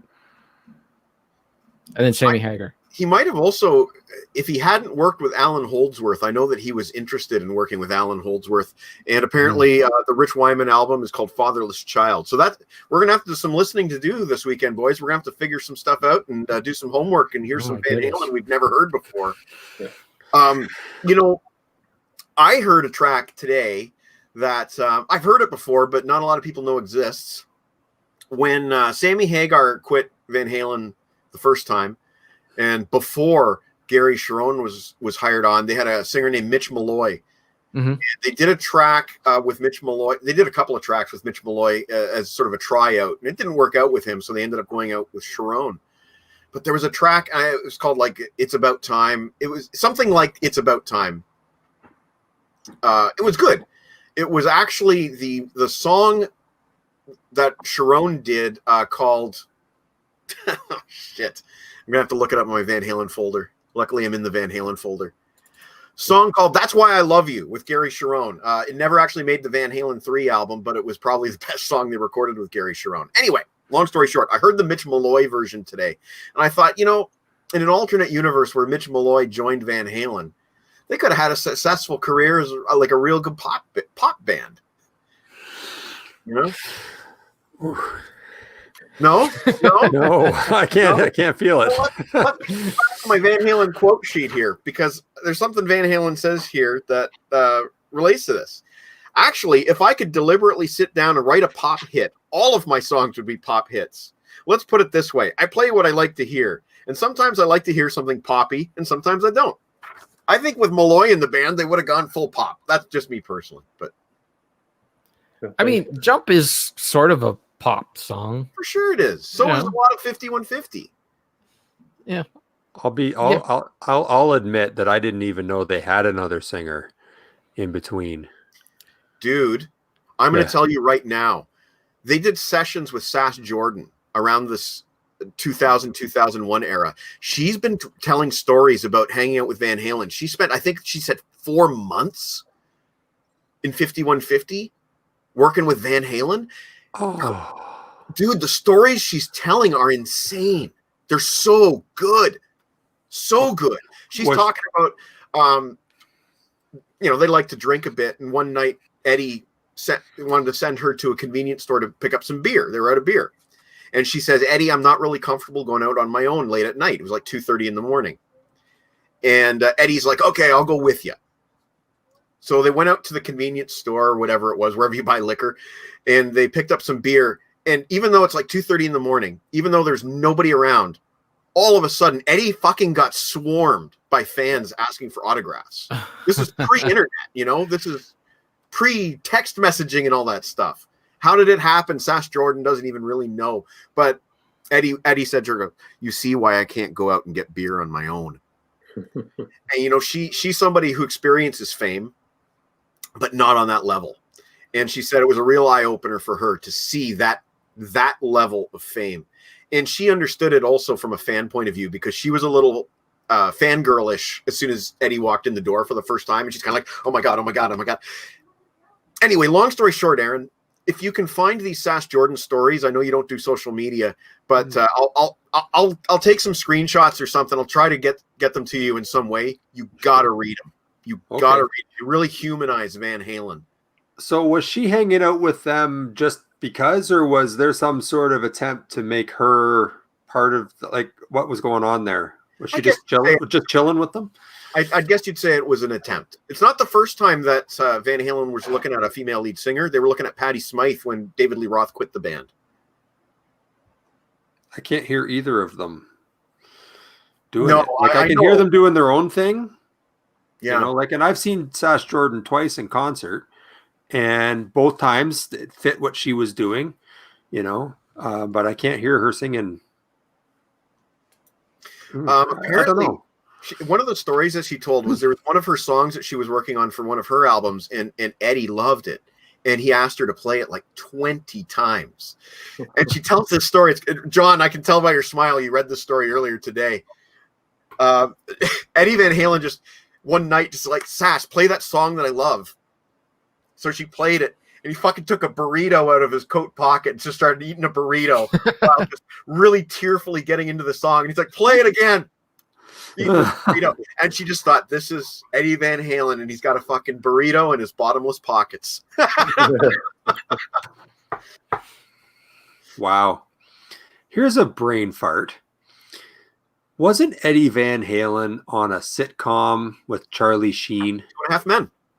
Oh, that's I remember right. seeing a clip of that, and he comes out of the bathroom or something. Yep, 100%. It's on YouTube. He got his guitar in there. Yeah, of course, right? Yep. Yeah, I just had that. Okay. How did that happen? What's his connection with Charlie Sheen? I can't remember. They probably like the same substances. Tiger blood. Tiger blood, that's right. Briefly in the 90s, Valerie Bertinelli had her own sitcom. And I remember taping the one episode that had Eddie Van Halen doing a cameo. But he was at the opening. You know how sitcoms sometimes have like an opening cold open before we get to the credits? It's called a cold open in the biz. What's that, Kevin? It's called a cold open in the biz. The cold open. Mm-hmm. And there's like a vagrant hanging out in Valerie Bertinelli's coffee shop that she owns. And this guy, he's like playing guitar. And she's like, okay, mister, you got to get out of here. And he turns around and it's like, huh? Fucking grin, and it's like he's not acting, he's just grinning. He's probably just having so much fun being on the set that he can't act, and he's just like grinning, and he can barely get his lines out. And she like shoves him out the door. Get out of here, you're gone. And I didn't watch the rest of the episode of the show. There was a few movies in that, like movie moments with Van Halen, like we talked about Back to the Future. Yeah. Then Better Off Dead. Everybody Wants Some has like a whole claymation part in that movie. The Actually, the first time I heard the opening to 5150 was in Spaceballs. Yes. When Yes! they're in Yes. the diner. What else was there? There's got to be something else. Well, Superbad we talked about. Oh, right, yeah. Being in Superbad. Yeah. What's it like having guns? Can we shoot something? Yeah. Panama starts ripping. I'm pretty sure Panama has been in like American Dad or Family Guy or Simpsons. Fast and Furious movies must have Van Halen in them somewhere. They must. One of those songs that you play as soon as you need a party scene to just crank to the max. Then you open with the credit with the chorus. Panama. Yeah. You just go with it. And I will also say, I think Poison ripped off the Panama video a little bit. Poison had a video where the bassist Bobby Dahl's getting like arrested. And it's like that's copied from when David Lee Roth's being like handcuffed in his house coat in the Panama video. And I remember my mom, why is he getting arrested? All right. I'm going to run. John, it's been a pleasure. Thanks for having me. It's good seeing everybody. Thanks for being on, buddy. I really appreciate it. It's good talking to you, man. Quick before you go, those bobbleheads behind you, are they Van Halen as well? No. Oh, okay. I just wondered. They're Def Leppard. Def Leppard. Oh, they're Def Leppard. Okay. John, you the man. Everybody check out tooloud2oldmusic.com. John is currently in the midst of his epic Kiss review series. He is actually doing the last one was Peter Criss' Out of Control. And that's approximately where he is in the timeline. So 1980. So Elders next, or is I don't remember what I have next, or is it Unmasked? Yeah, I think you did Unmasked. Because you said that you did it well, did it better than I did. Well, that's right. So it's Elders up next. Elder, yeah. Okay, so everybody check out John at Too Loud, Too Old Music. Thanks for coming on, buddy. Thanks for having me. We'll see you guys. Have a good weekend. Take care, man. Happy Thanksgiving. Oh, it's not Thanksgiving for him. Oh, it's not Thanksgiving for him. That's right. He's in the States. Yeah. Well, he'll get there. But we got a 3-day weekend, us guys, I guess. All three not me. I got to work on Monday. I've been on a weekend since the 20th of March. Yeah. It's not bad. You know, real quick. real quick. I mentioned how this kind of kicked me in the nuts this week, this Van Halen news. You know, and we got all this shit with COVID happening right now in Ontario, getting worse. And it's like, man, this has been a real kick in the nuts week.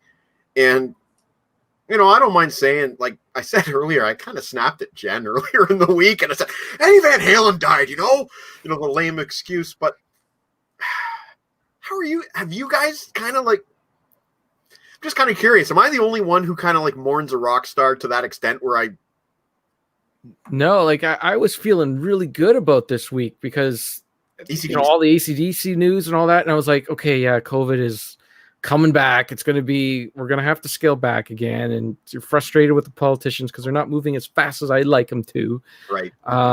But that, music was just this perfect escape for a little while. You were just like, I was in it, and then this news came out, and it was like, nope, that's got a dose of reality in it as well. Yeah. It's like the rug was pulled out from underneath you, Yeah. Yes. I react slightly differently to deaths of people that I like, musicians that I listen to, like when Gord Downie died, or when Leonard Cohen died, or when B.B. King died, or that kind of thing. It hits hard because I had to tell you about. I was the one who had to tell you about Leonard. Yeah, and my first thought is always, well, shit, there won't be any more of that person. Like maybe there will be posthumous stuff or whatever, but they won't be making new stuff anymore. Yeah. But because I don't know them, because I'm not friends with Eddie Van Halen, I own the albums and I listen to them and I enjoy them, but I don't have that same gut punch with something like that. Maybe there's a level of detachment there. I don't know what that is. I've only felt it a couple of times. Neil Peart earlier this year, I felt it like I kind of broke down, I guess, kind of. And Eddie Van Halen. But, as shitty as this felt, rocking out to Van Halen in the car all week, has felt really good. Yes. I'll tell you guys a funny story. We have protesters down the street from where I live that are protesting at the local hospital. And I won't say what they're protesting because who gives a shit. But the other day, I rolled down my window while I was cranking Fair Warning, and I just yelled at him, "Rest in peace, Eddie Van Halen!" Guys, I would like to introduce you to a buddy of mine. You know him as Dravonis. I know him as Tyler. Hey, buddy. Hello. I exist. I thought it might be fun to have Tyler on as a younger fella. He's only 20? 22 now, I think. Jeez, 22 now. I stopped counting. How, you're a guitar player. Yeah, off and on, as it is currently, yeah. Well, you're more of a guitar player than I am. That's fair. What coming from the perspective of a 22-year-old, what does Eddie Van Halen mean to you? Honestly, he's the one who, in my opinion, alongside like Randy Rhoads and such like that, he's one of the people who really sort of kicked the ball rolling for a lot of the bands that I enjoy and listen to now. Because I'm part of the slightly heavier scene, like Mick Thompson, stuff like that, right? From Slipknot, all those kinds of guys. So a lot of what he did sort of just normalized playing heavier and heavier as it got on. And for you, what kind of bands do you listen to, just so people can understand where you're coming from? Currently, it's like 5 names. Currently, at the top of my head, I got Gojira going. I have Tyr going. I've always got Slipknot going. Yep. I've recently discovered, I think they're a Russian band called Ginger, Jinjer. Yeah. Really weird spelling. Who was the other one that I found recently that really got me?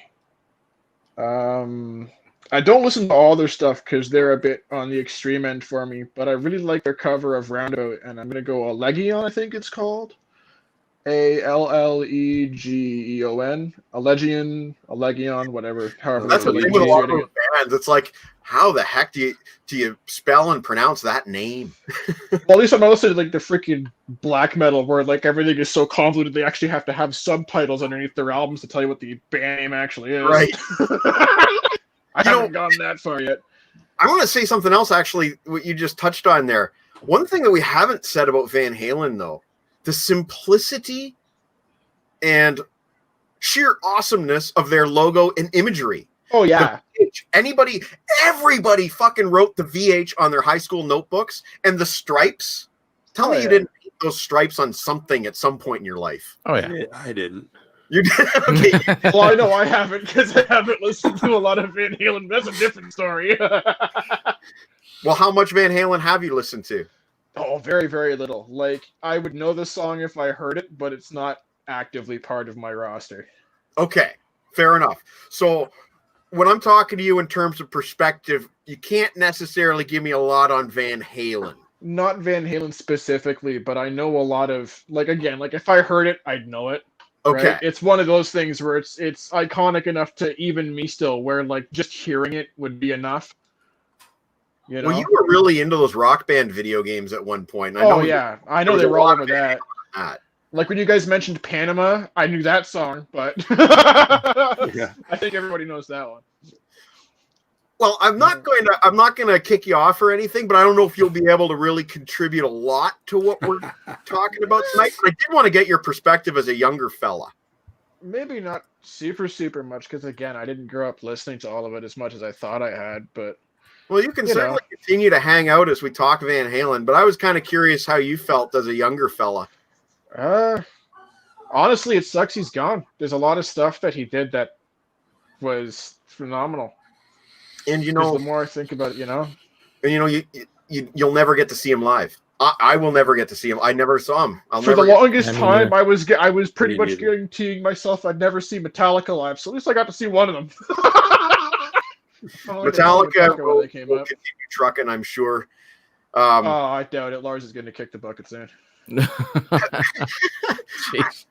What's that based on? How about you? So you guys never saw Van Halen ever? No, I wish. No, I didn't get to too many shows. I can only imagine how good the show would be too. Everybody I know who saw them on the reunion tour loved it. Oh, I'm sure. It's such a bummer. Like, and you know what? There's two things I read today that were really tragic. One of them was that Eddie Van Halen recently reconciled with Sammy Hagar. Not even recently; it was actually a little while ago. Right? And they didn't want to talk about it because they didn't want to get, oh boy, reunion, blah blah blah blah blah. So they didn't talk about it. So that, you know, it's nice that they reconciled, but it's also heartbreaking. And also another thing I read today was that Eddie Van Halen was going to call up Michael Anthony and reunite the original band and go out for one last tour because he knew his time was not forever. Oh man. And it's really tragic, but it is nice to know that he patched up some broken bridges. Mm-hmm. And you know, of all the guys in rock, you don't hear too many negative stories about Eddie Van Halen. You know, you hear a lot about generosity and very, very thoughtful gifts like guitars and combat boots to Alice in Chains. But you know, you hear it frequently. Oh, Eddie Van Halen gave me this guitar, you know? You hear it frequently. And it just strikes me as so tragic that this guy is gone. And I really feel for his family, for Wolf. As a younger guy, those are the stories that I always grew up hearing, was him doing all the huge community outreach and stuff like that, and all the stuff that he'd done for stuff like that was just the fact that his presence both on stage and especially off stage was to do nothing but to drive music forward. Those were the big stories I always heard. That's true. That is 100% true. He was always, I believe he donated instruments to music schools, stuff like that. Oh, yeah, all over the place. It was insane. Yeah. I'm going to read some comments here.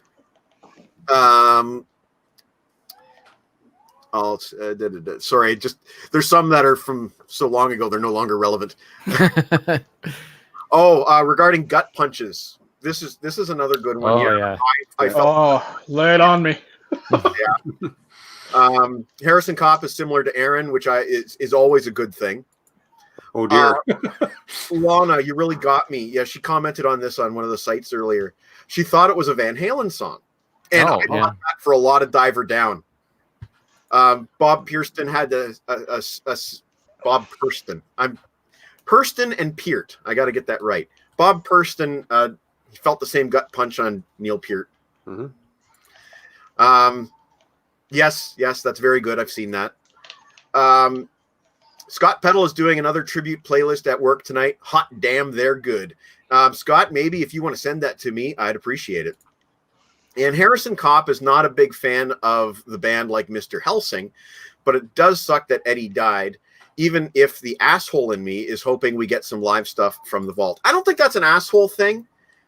I think this would be the time to do it because, like I said, just his presence both off and on stage, it'd be good to hear something that we haven't heard before, right? Yeah, 100%. Like a last send-off. Oh, they're red hot right now too. I mean, aren't they? Like 5 of their songs are in the top 10 because they take the streaming now, not album sales, right? Yeah, pretty wild. That happened when Tool finally went digital as well. They basically took all of the charts by utter storm when Keenan finally signed that paper. Yeah. You talk about the guitars. I got a quick story to tell you. Back before you were born, Tyler, I was in a band. That wouldn't be too long. Back when I lived in Mikestown, I was in a band and I was the drummer. And the guitar player in that band was one of those guys who could, as long as you didn't talk, if you played him a song, it didn't matter really what it was, unless it was something really complicated. If you played him a song and he could listen to it with no interruption, and then you played it again, he could pretty much play it back for you. Wow. On the guitar. Like he would immediately identify the key that it was in, and then he'd know where the pentatonic thing was and all that. And he could pretty much play it back for you. He was a really, really talented guy. That's insane. And yeah. He just had that ear, you know, and totally the most talented musician in the group. Of the rest of us were spastics compared to him, but he did really well. And he was a very big John Mellencamp fan for the songwriting, but he was also a huge Eddie Van Halen fan.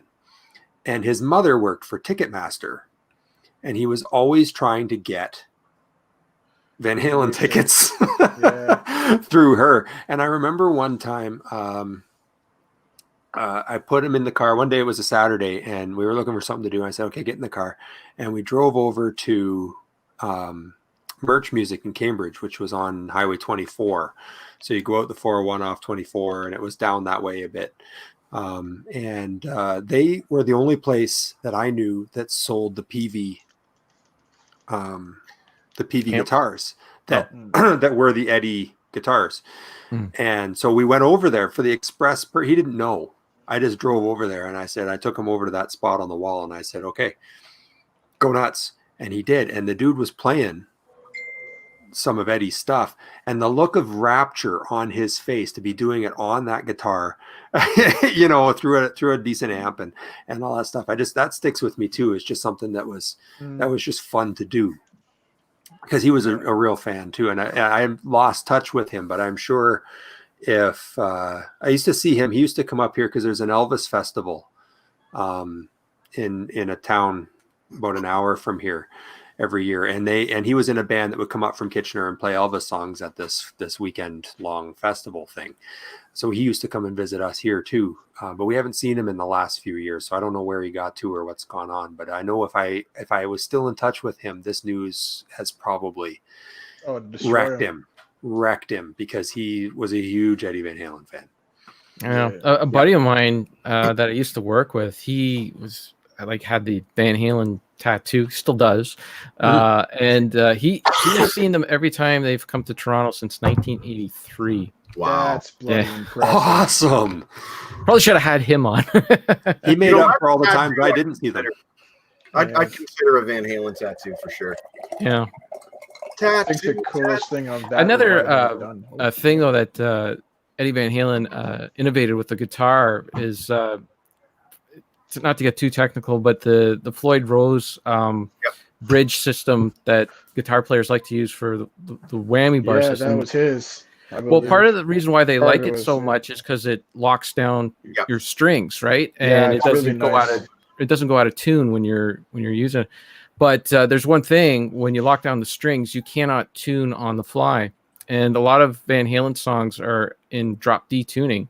So he actually invented this system where it goes on the end of the E string tuning peg, and you can have your system still locked in, but all you gotta do is turn that one peg, and it'll still drop down to drop D. So you can do that on the fly while performing. Another innovation. Like he had so many innovations like that and now like you can go to a store and you can buy a guitar that you would like with the Floyd Rose on there with that tuning peg on it, you know? Yeah, necessity is the mother of invention. I don't think it's the peg on the head though. I think they have it down where the Floyd actually is. Yeah, it's on the nut, as they like to say. But I was trying not to get too technical. Aren't they notoriously bad? Like, aren't they like hard to keep in tune though? They're hard to get in tune. Once you get them in tune, they're locked in tune. But to get there, it is a pain in the ass. And that's why, like, if you're putting on fresh strings, you know, like with the Gibson guitar, everything's open, right? So if you put on fresh strings, you got to stretch them and all that. It takes a while to get them into tune, but you can just adjust those on the fly, right? Whereas that Floyd Rose, it locks them down. So you're taking the Allen key, locking it down. I was going to say, I actually have a Floyd Rose on hand currently. And I can attest to the fact that getting it in tune the first time is annoying. But if you do it properly, I think with recent development, I don't know if Eddie had a hand in that or not. There's now there's knobs down by the bridge for your fine adjustment as time goes on as the strings age. Yeah, so I don't know if that was partly him or not. I'll show you what I'm talking about. Yeah, can I just for one say that I own 4 guitars. And I absolutely hate changing strings. Yeah, me too. You should try it on a Floyd Rose. I've never had a Floyd Rose, but I've had 2 guitars with whammy bars, and I hated changing strings. And I did say that I would never own another guitar with a whammy bar, and I don't. Yeah. I don't. It's a pain. It is a pain, but that's how it locks down. There, you got the 3 Allen keys there, nice LTD, and it locks them down so they don't go out of tune. And then what he's talking about is over here on the bridge. Yeah. those extra adjusters just at the end there. Yeah, That these will adjust and allow you to tune them a little bit on the fly, but not to the extent that That drop D, yeah, That like gives it's just me the. like a little half step, or not even a half step, a quarter I step. wouldn't even buy that. I would look at that and say nope, because I'd have to trade in the guitar when the strings broke because I'd be done. It's really not that bad once you get it For tuned. me, it's been a nightmare. I've broken I've broken the locking nuts at the bottom where the bridge is to actually lock the string in. I've actually snapped one of those in half, and I think just recently I stripped one of the Allen keys at the neck of the guitar too. So I'm having a great old time with mine. The worst that I have is this Yeah, on the Strat. that goes through the guitar. Yeah, those are always string annoying to line through, up. right? But because and I don't have the bar on it because I hardly ever use it, but there is actually a bar. That's for what it. every guitar before that I own. Yeah, and that's enough for me. I'm, like I said, So I that was hate it. That changing was strings. Eddie's innovation was to take like that system and put it on the guitar. And here's this is the humbucker pickups. Well, they're in G, but they're essentially double coil pickups. Which Does anybody know the story of what's up? Why did he chop the pick guard in half on this guitar here? Probably got in the way. Probably just got in the way. He just would innovate with that guitar and take it apart and put things together and all that, and he would just add things to the guitar. It did evolve. There's great photographs of the evolution of various guitars. Yeah, the first album that he recorded, that guitar, the Frankenstrat, was black and white, because it was still going through the stages, until he finally got it. I think it was the third. I think it was Women and Children first, where the photo on the cover is black and white, but I think that's the first red and white. Might be right. Yeah, because I think on the back of Van Halen 2, it's the black and white version. And that's not new. David Gilmour used to mess with his guitars all the time.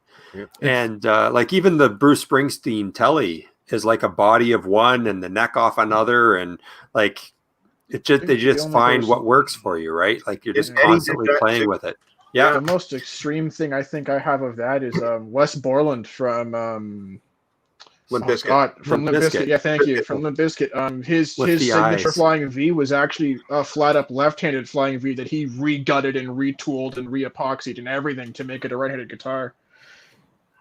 Did you guys hear the Van Halen Limp Bizkit story that was kind of recirculated today? Oh god, that's got to be a bloody story to remember.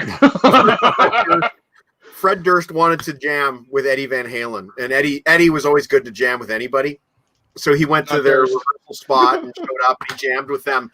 But he got a little ticked off because they started smoking pot and he didn't really want anything to do with that. So he ended up leaving. And then he was trying to retrieve his equipment. And I guess Fred Durst wasn't returning his calls or something like that. Yeah. So Eddie Van Halen showed up at Fred Durst's rehearsal space with a fucking armored personnel carrier, I think it was, packed a gun, and went to the front door, pointed the gun at Fred Durst's head and said, "Give me my shit back, motherfucker." And he apparently he furiously loaded guitars and amps into the back of his truck and fucking took off. Yeah, wow. That sounds like something you'd have to do with Durst from everything Why I've the heard fuck about would Durst. Durst fuck with Eddie Van Halen? Why the fuck does Durst fuck with anybody he fucks with? That's See, but this is why I don't understand even why that person had as much approbation and fame as he did. There was nothing about it I that don't think it was. I must just be old. That never spoke to me. I don't think it was for him at all. I think it was really for Wes Borland, because if you can listen to what he does and to see his stage presence while he plays what he plays, it blows my mind, the amount of the range of motion he has on stage while playing what he does. Yeah. Right? I think that's where they got their fame from, was from the stage performance. Kind of like Rammstein. That's where they get all their fame from, because the music is very, very simple, but the stage performance is very much a performance. Yes. Well, Van Halen, to bring it back to Van Halen, they certainly did have some stage presence and performance, and sit in the front of the stage and play that solo, and if there's that says it all right there. Yeah, right there, that says it all. Like there's one thing that a lot of rock bands get knocked for is just for kind of standing there while they play. But Van Halen, like everybody in that band was jumping around and was entertaining to watch. You know, even Alex was behind the kit, but he was an entertaining drummer to watch. Do you remember the video for Unchained? Mm-hmm. Okay, so he's got the big gong and he sets the frame of the gong on fire. Why not? Playing drums with a ring of fire behind him. Yeah. I mean, he had a lot to On the list of things I wouldn't want to do with my musical instrument, that's pretty up there. I think they were imitated a lot. What's that, Aaron? I think Van Halen, their stage presence got imitated a lot, even down to, and I personally don't have time or space or care for any of it. It's what I call y'alternative music, which is sort of the new country. Because to me, country music is Hank and Willie and Patsy and Johnny and, you know, like old school. But if you're going to get up into, you know, if you're going to get up into all these big hat wearing, better than I once was, whiskey for my beer, I don't even know, whiskey for my men or whatever, all that stuff, all the yeehaw guys from the 90s and up. If you watch their videos, if you watch their concert videos, it's all Van Halen moves, right? Jumping off the drum riser and all the flashing lights and the, you know, the guitar moves and stuff. And it's all cribbed from Eddie and, you know, like it's all taken. Oh, it's like, oh, hi. From a distance. Hey, buddy. It's Mike's lovely wife. Hello. Hello. How you doing?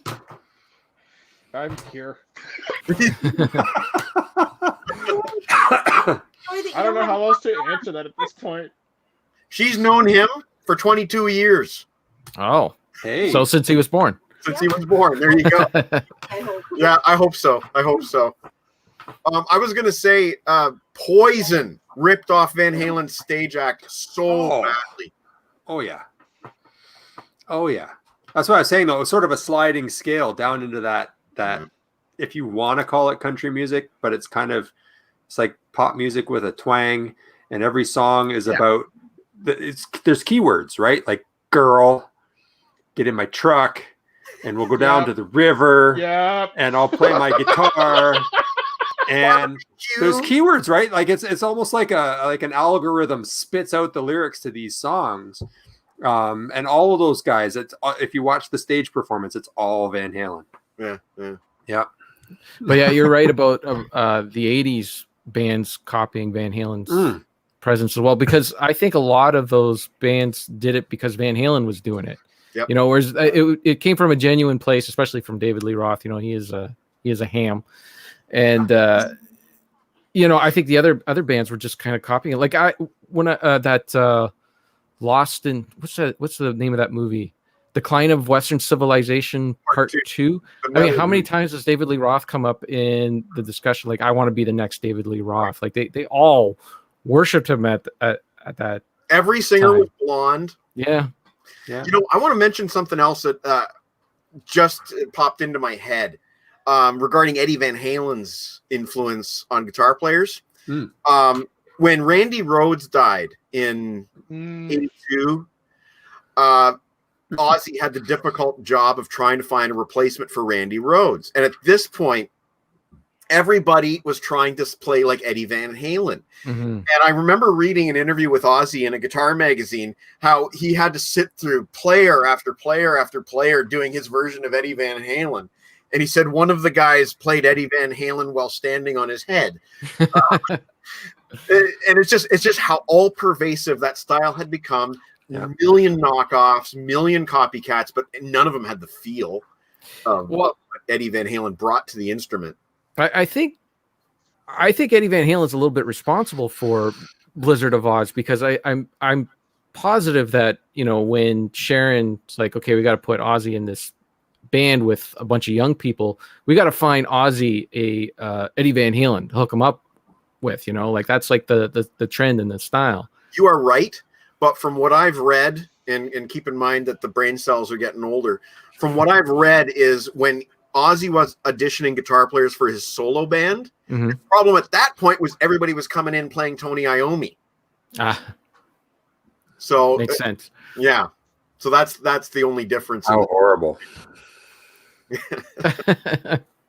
But honestly, he's always had a great ear for guitar players. I was gonna say that's something he that put I've out a always statement recently, just praising Eddie as a human being, as a musician, and yeah, you're 100% right that Eddie Van Halen is part of the reason why Randy Rhoads was the guitar player in Ozzy's solo band. 100% correct, and also the same reason why when Ace Frehley was fired from Kiss or quit Kiss, why the next guy was Vinnie Vincent. Right. Yeah.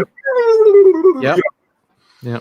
They see that was the thing. Like it was like the Jimmy Page style was passe. Like the Eddie Van Halen way was the way to go. Was the way and to I play, believe, historically speaking, there's an argument to be made that the Eddie Van Halen fad, and I'll call it that when I'm talking about all these knockoff guitar players, the Eddie Van Halen fad kind of ended when Slash came along, and a few people had noted that when Slash came along, a lot of the guitar players ditched the Floyd Rose and started picking up Les Pauls again, and using wah-wah pedals again. But you talk about that happening around '89, and Eddie Van Halen really making his smash impact in the early '80s. He had a long reign as the major influence on rock guitar players, a long reign, and he never stopped being an influence. But there's certainly a golden era where his ideas came fast and furious. They were very innovative ideas as far as technique goes and sound. One of the quotes that I loved is this: "It's music theory, not music fact. If it sounds good, it is good. Who cares if you didn't do it modernly? To hell with the rules. If it sounds right, then it is."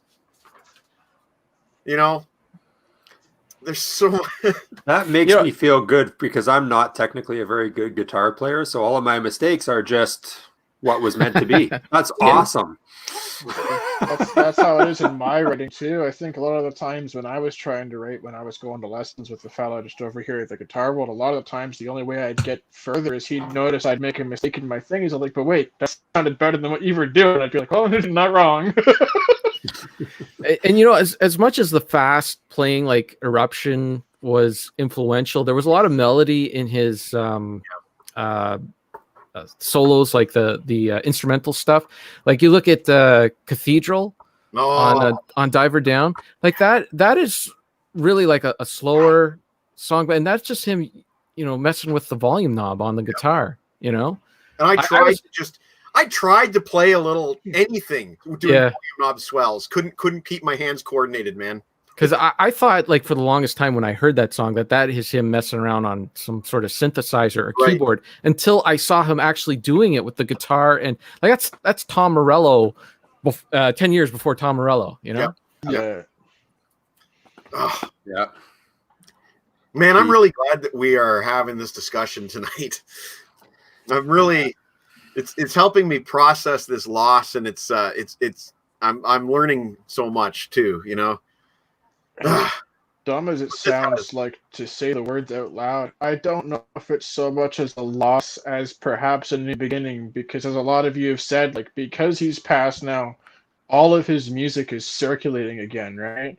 Yeah. All of those hours of just hard-fought talent are now being introduced to younger idiots like me. So there might be a whole new flurry of people who pick up an actual instrument, for crying out loud. Yeah. That's a good point that I had not considered. All right, Harrison's got to go. See you, Harrison. Bye, Harrison. Later, Harry. He's from Australia. Oh, God, he's really got to go. It's like, what, 5 in the morning there? They're 9 hours away. It's 9 in the morning. He probably wants to go eat breakfast. Oh, God. Yeah, he got up super early, I guess, for this. He always does. Yeah. Harrison's good about that. Good on him. Gets up. Maybe that's why he's so contrarian. Cranky because he's up early. I thought it was just because he was on the other side of the planet. What do you mean he died? He died yesterday. Oh, man.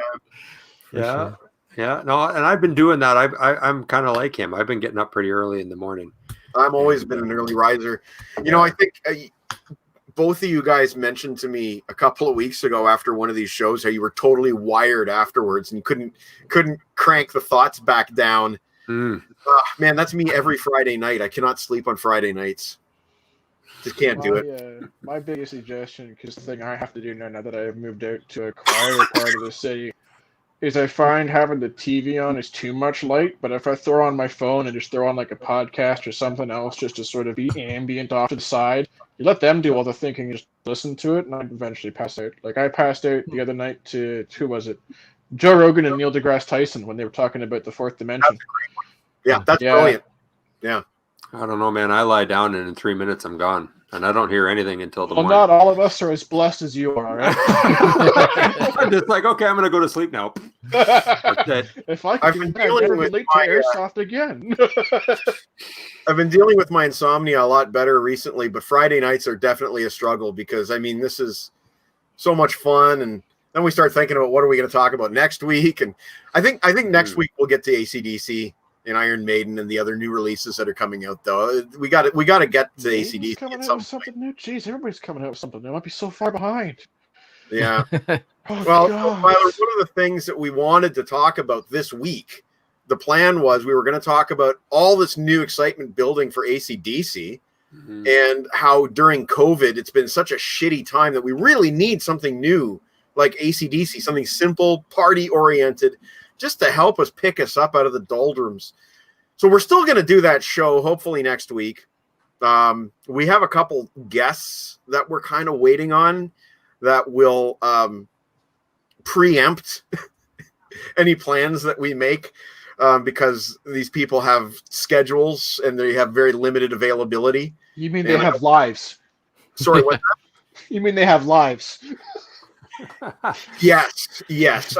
Careers and lives. And Kevin, you will definitely want to be on board, I think, for one of them. The man's name, his first name is Frank. Yep. So I think we're trying to get him on board. That could happen as early as next week. Oh, wow. Yeah. And apparently there might be some news that he might have about distribution of a certain documentary movie that we've both recently seen. Cool. But that's all hush hush, right? I can't talk about it. Yeah.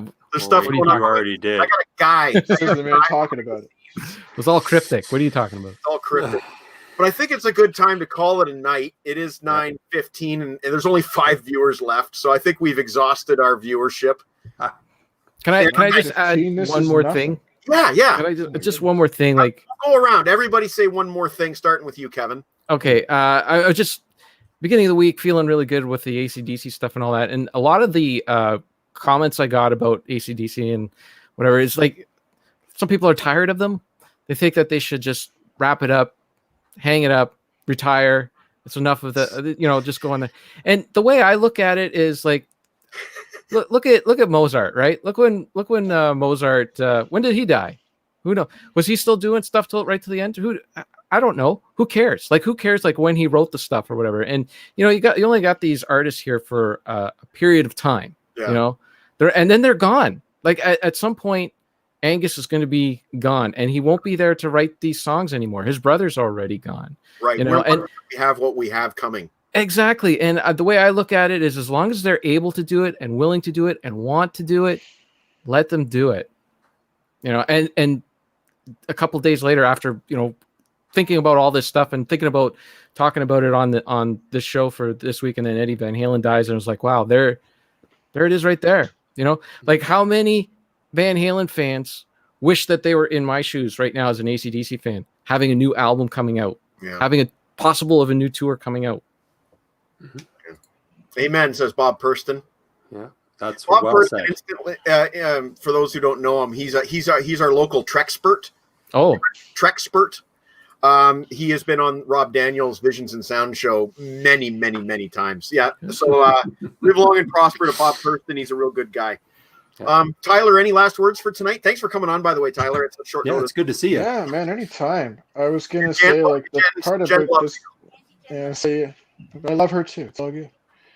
So the hardest part about hearing all this stuff, for me especially, I guess I was part of that generation where I was born right at the end of where, in my opinion, real music was being made, where people still picked up instruments, where people still strove to go to lessons and try and learn like an actual skill. And to me, to hear all of this babbling and complaining and all of this other new trash coming out, it's frustrating to see that we're losing such influential and people who really got the ball rolling, and to have people turn and look at you and go, sorry, who? Yeah. Is like the most defeating thing. And it's ironic to me because I guarantee myself that if I hadn't had the amazing upbringing of of Mom and you and Jen, and then even my grandparents listen to jazz all the time, like if I didn't have an appreciation built into me of what actual instruments sound like, that I would be one of those people. And it honestly terrifies me to think that we've gone so far from actually striving to create something to instead trying to remodel something. My final words are going to be really simple. Wear the fucking mask. Yes. Oh, God. Wear the fucking mask. Let's get this curve down. Let's get the second wave over with. I cannot spend Thanksgiving with my family this weekend. I don't know about you guys. I cannot. I'm not allowed to leave here. That's all I have to say. That's end of story. Aaron, your final words. Peace. Take and rest in peace, Eddie. You know, that's not just one famous guitar player dying. That leaves a giant gaping hole in the entire landscape of music. Did. And thank you, Eddie. Yes. So much like Johnny Cash and Elvis, like he really was one of the people who opened the door to so much. Yeah. 100%, man. Okay. Thank you guys for coming on.